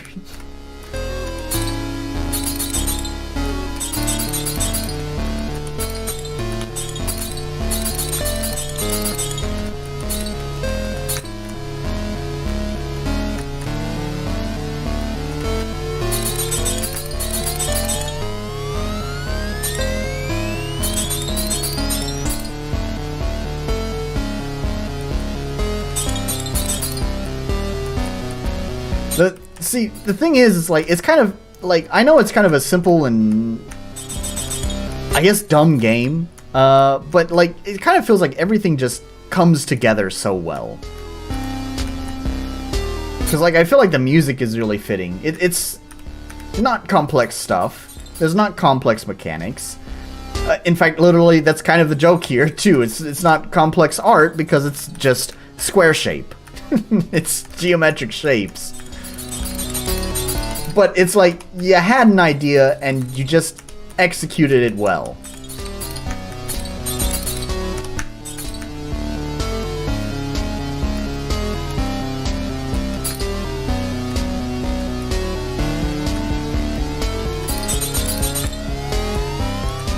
So, it's at this point that it's kind of like there's not that many keys left, but we have to get 300. That definitely wasn't 300. This slaps because the music really carries this game a lot.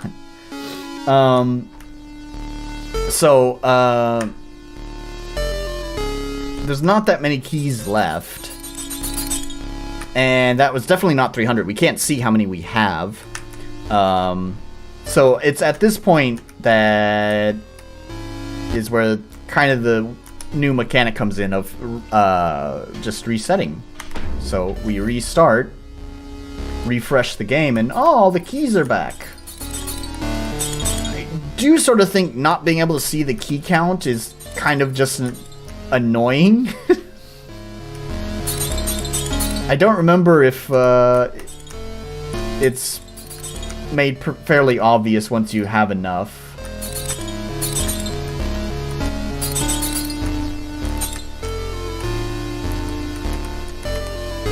Oh, I'm pressing the wrong button.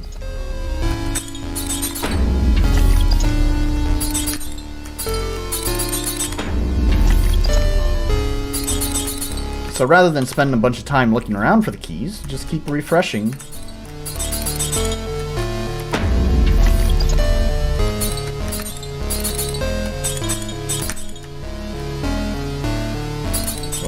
collect these ones too, because why not? Forgot where that spot was that I just had. It's right here. Collect a few more keys just because. Yep. Way ahead of you. Yep. Already got there, Wrath of Wood.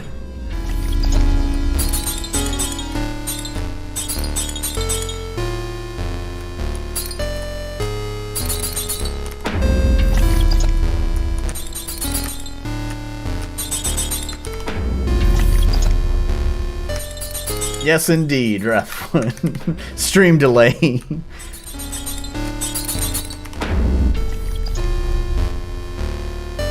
So you can collect a maximum of 24 keys in the first map, which is why at 24 keys in the second map the counter no longer works. Yeah, I mean, I get thematically that's why it's like that, but from a gameplay perspective, it's a little bit of a nuisance because I don't know when to stop collecting keys. Oh, okay. That's good to know.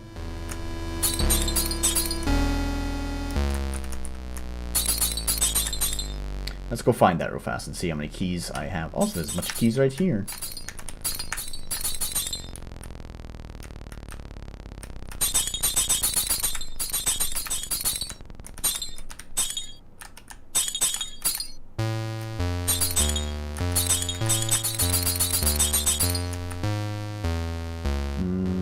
Where is that?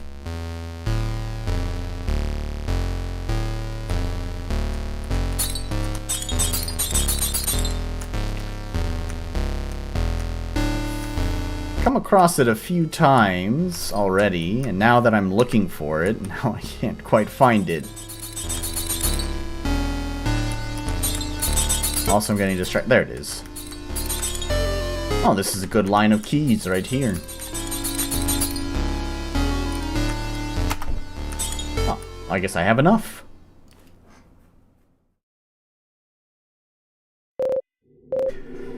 There it is, the core.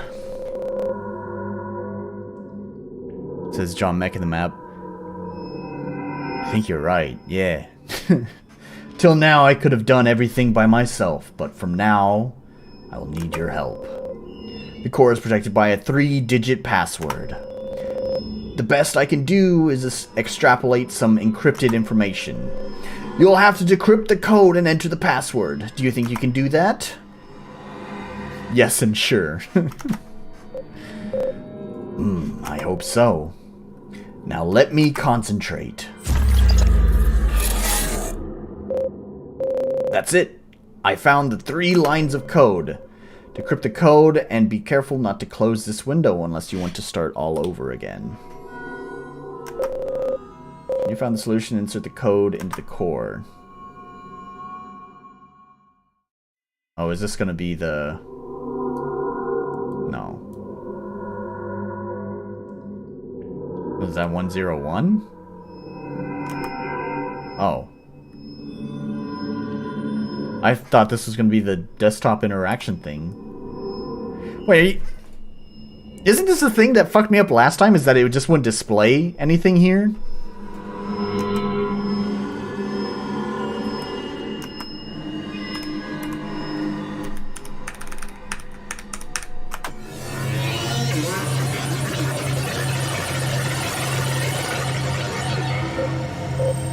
Oh, Jesus, you did it. I'll finally be free. You removed the desktop interaction. Ah! Then you still have a warning about putting it on the desktop. Ah! Did you really believe everything that has happened until now? How naive are you? Square, circle, triangle. None of them really exist. There's only me. RTP fucking animation. Prism! From the beginning, it was just a farce so that I could get out of this stupid window.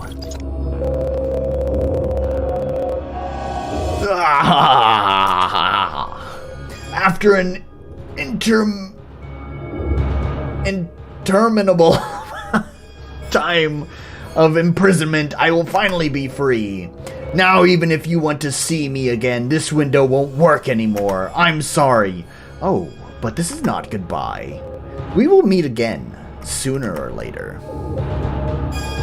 Very soon. The code outside is waiting for me.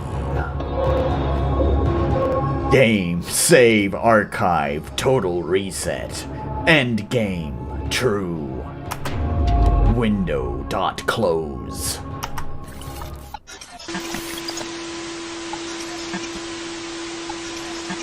Interminable.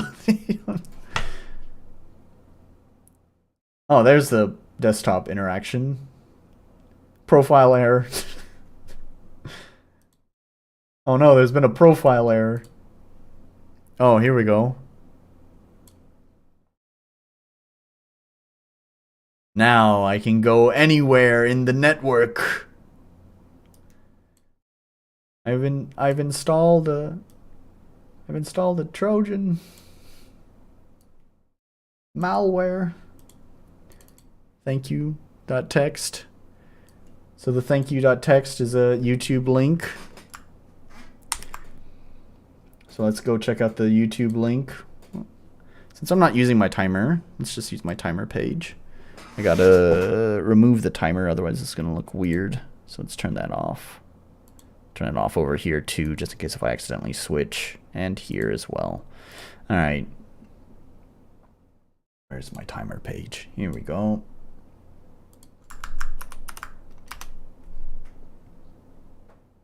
"21 minutes?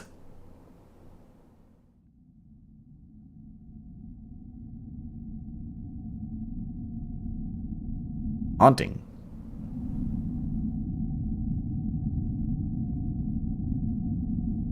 Looks like it's just a lot of wacky imagery.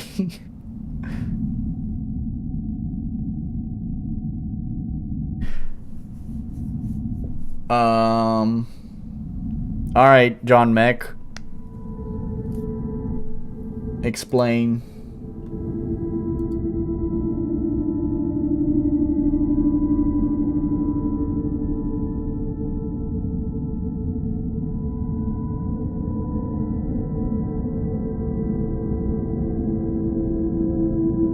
What do we have down here?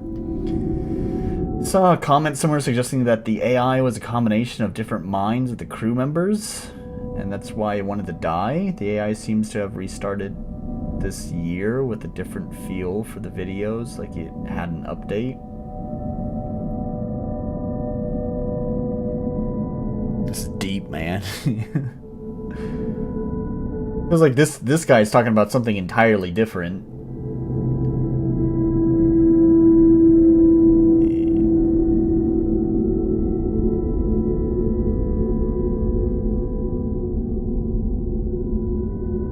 No explanation, just the emptiness of a meaningless video. With geometric shapes. You've kind of created an ARG, is that what it's called? An alternate reality game.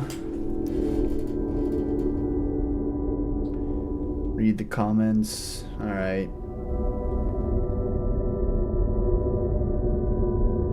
Jamming out to this shit right now. Kind of helps to watch the whole thing at about 1.5 speed. In some sequences, I see faces. I also think a lot of the sequences resemble an MRI scan, which makes some sense to me because Knock Plus 10 holds memories of dead people, but those are just my thoughts, putting my 2 cents out there. It's alright to discuss decoding here. I'd like to get a few more minds working on it. Videos slowed down about 405%. based on the text scrolling down the sides, and when you speed it up proper, you hear the sounds of to be music pitched way up. Peaks at about 8 kilohertz pitch down. I don't know what the fuck he's talking about.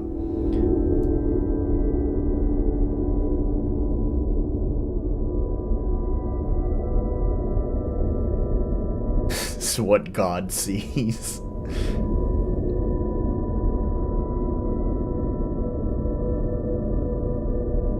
Deep Sea AI returns. What's going on now? It's just blurry.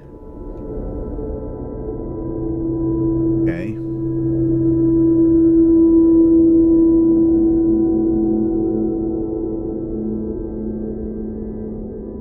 Slow it down and up at the same time. Yeah. I think that's what I'm doing right now. It's both moving slow and fast. Oops, that's the wrong options. Here. Playback speed. Alright, we're gonna slow it down. And then speed it up. And then... there we go.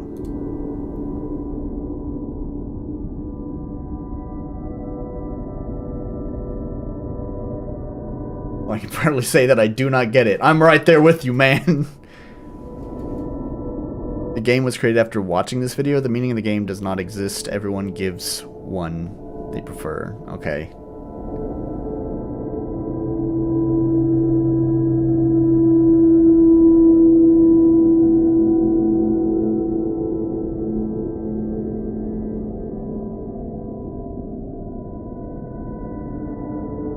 Oh, it's Sakamoto.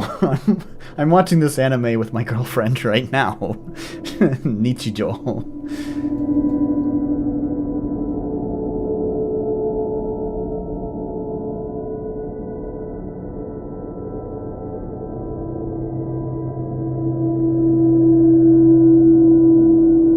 I don't know, is this like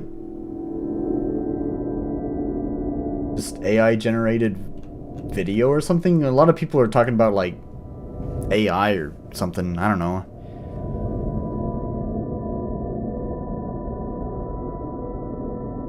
Yeah, well, like I said, I thought Square Shape was a pretty damn cool game. I was kind of hoping to see more desktop interactions than just adding a text file to the desktop. And showing an image. But I guess, I mean, I didn't realize it was a jam game. So my expectations were maybe a little bit too lofty for just a game jam game. So, no, I'm glad that I was finally able to at least finish the game. So, now we can just go watch some Meat Canyon. Meat Canyon. Here we go. Yeah. This embarrassment. Mr. Chu, can you direct your attention to the screen, please? Got a bag of great value tots here. Gonna see if we can't put this in my deep fryer. If you know what I'm talking about. Oh yeah. Get that up there. This is on par with Square Shape's humor. Fuck it. I think I can fit a couple more. Get up there.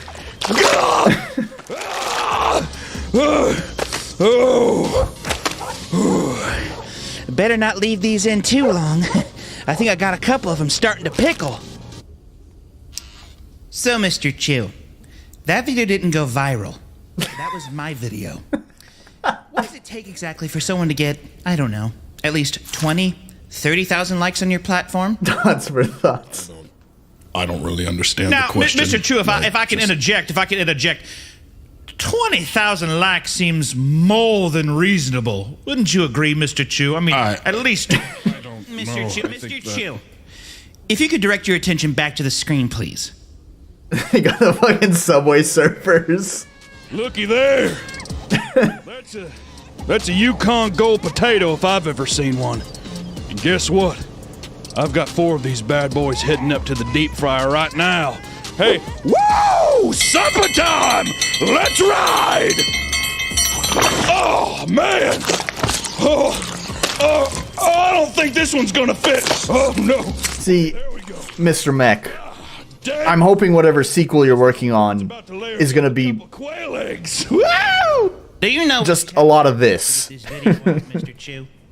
Between recording the video, editing it, giving lobbyists everything they want, raising campaign funds, and sending every one of her constituents straight to voicemail. I'm not sure I really even understand. Sacrifices, what's going on now. Mr. Chu. Sacrifices. And a lot of them. Yeah, I hate to interject for a moment, but Mr. Chu, this here's a Yukon Gold potato, okay? That may not mean very much to you in China, but it means a whole hell of a lot here in America! I know.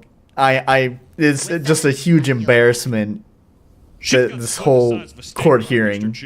Okay, what? Stop dodging the questions, Mr. Chu. Now, I'd like to direct your attention to the screen, okay? All right, welcome back to the Tater Tot Princess, the old potato queen. I got a bag of russet potatoes here. I'm gonna see what I can do, see if I can't get in a little bit of trouble. Oh, yeah. Yeah, get on in there. Oh. Mr. Show, I'd like to direct your attention to the screen for a short video. Here we go. Here's the real one.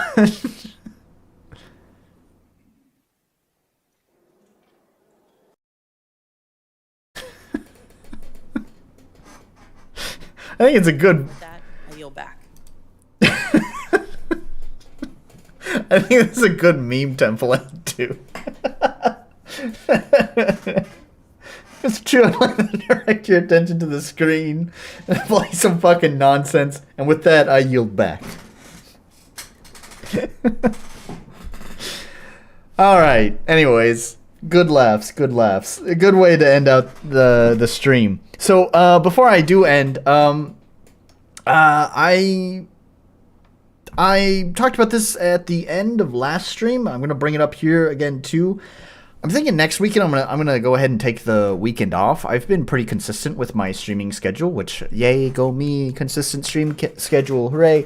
But yeah, I appreciate my girlfriend for letting me do my thing, but I also kind of feel bad for her that she does come over and then we don't even get to, like, I have to shoo her away every Saturday night at 10. She wants to, like, play games together and do stuff together, and so I feel kind of bad. So I do want to go ahead and take next weekend off and enjoy my Saturday with my loved one. So, have I seen the SpongeBob one? No, I'm not gonna lie. I'd only discovered Meat Canyon not too long ago. I think it was with Logan Paul one. Yeah, this one. This is when I first discovered Meat Canyon. Yeah. Bet you never been this close to a celebrity before. You want to take a selfie or? Don't focus down there. Here, look back up here. Here, have a prime. Drink that. Yeah, it's smooth, isn't it? Yes, smooth. Oops, sorry. I thought you might have been dying or passing away. No, it's okay. There we go. There it is. Huh. Not much in here. That's okay.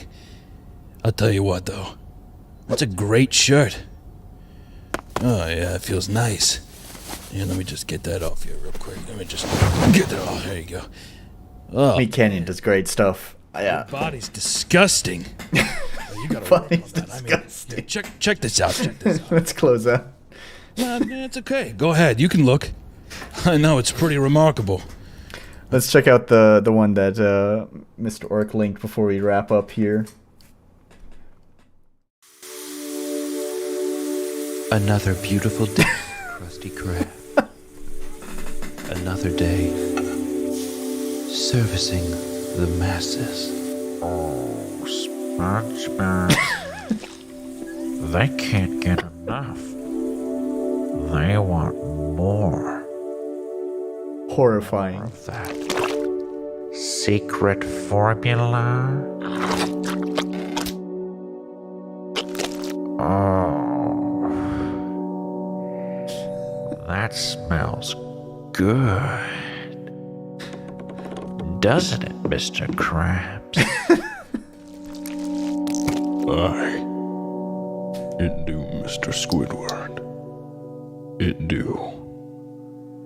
Real square-shaped vibes here. Maybe a bit more of that secret formula. Good stuff, yeah. Is that good, Mr. Krabs? I'll make sure to link Meat Canyon down in the description for all the archive watchers. Mr. Krabs wants it, But it kind of seems like I might be late to the party, considering I only discovered him just probably a few months ago. Oh, God. I can feel it, Mr. Krabs. Mr. Krabs is dipping his hand in the old honey jar, isn't he? The old honey jar. Take as much as you want, Mr. Krabs. No. Don't leave me out. I need you, SpongeBob. Go on and get yourself a handful.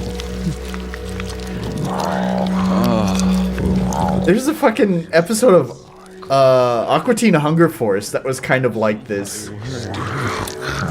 There's like So fucking I good. think like Flavor. Shake had like grown like a living mold spore, who's like a super nice guy, and it's like all the Aqua Teen group got like really sick, and he was just like, the mold was like, go on, eat me, Satisfy you. eat me, and it'll heal you. Aye.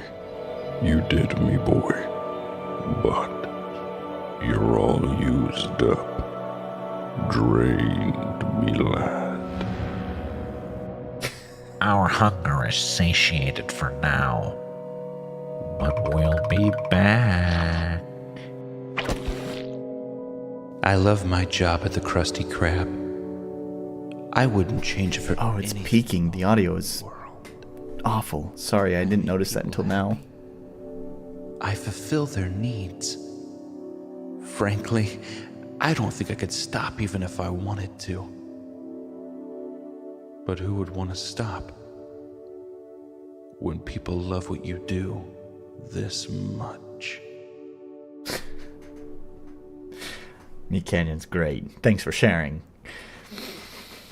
So, anyways, yeah, like I was saying, I think next weekend there's not going to be a stream. I'm going to go ahead and take a break next weekend. I guess you will kind of have some streams between now and then. They're, like I said, I'll probably try to make them private. I will do some stream testing to see if I can't figure out what's going on with the thing.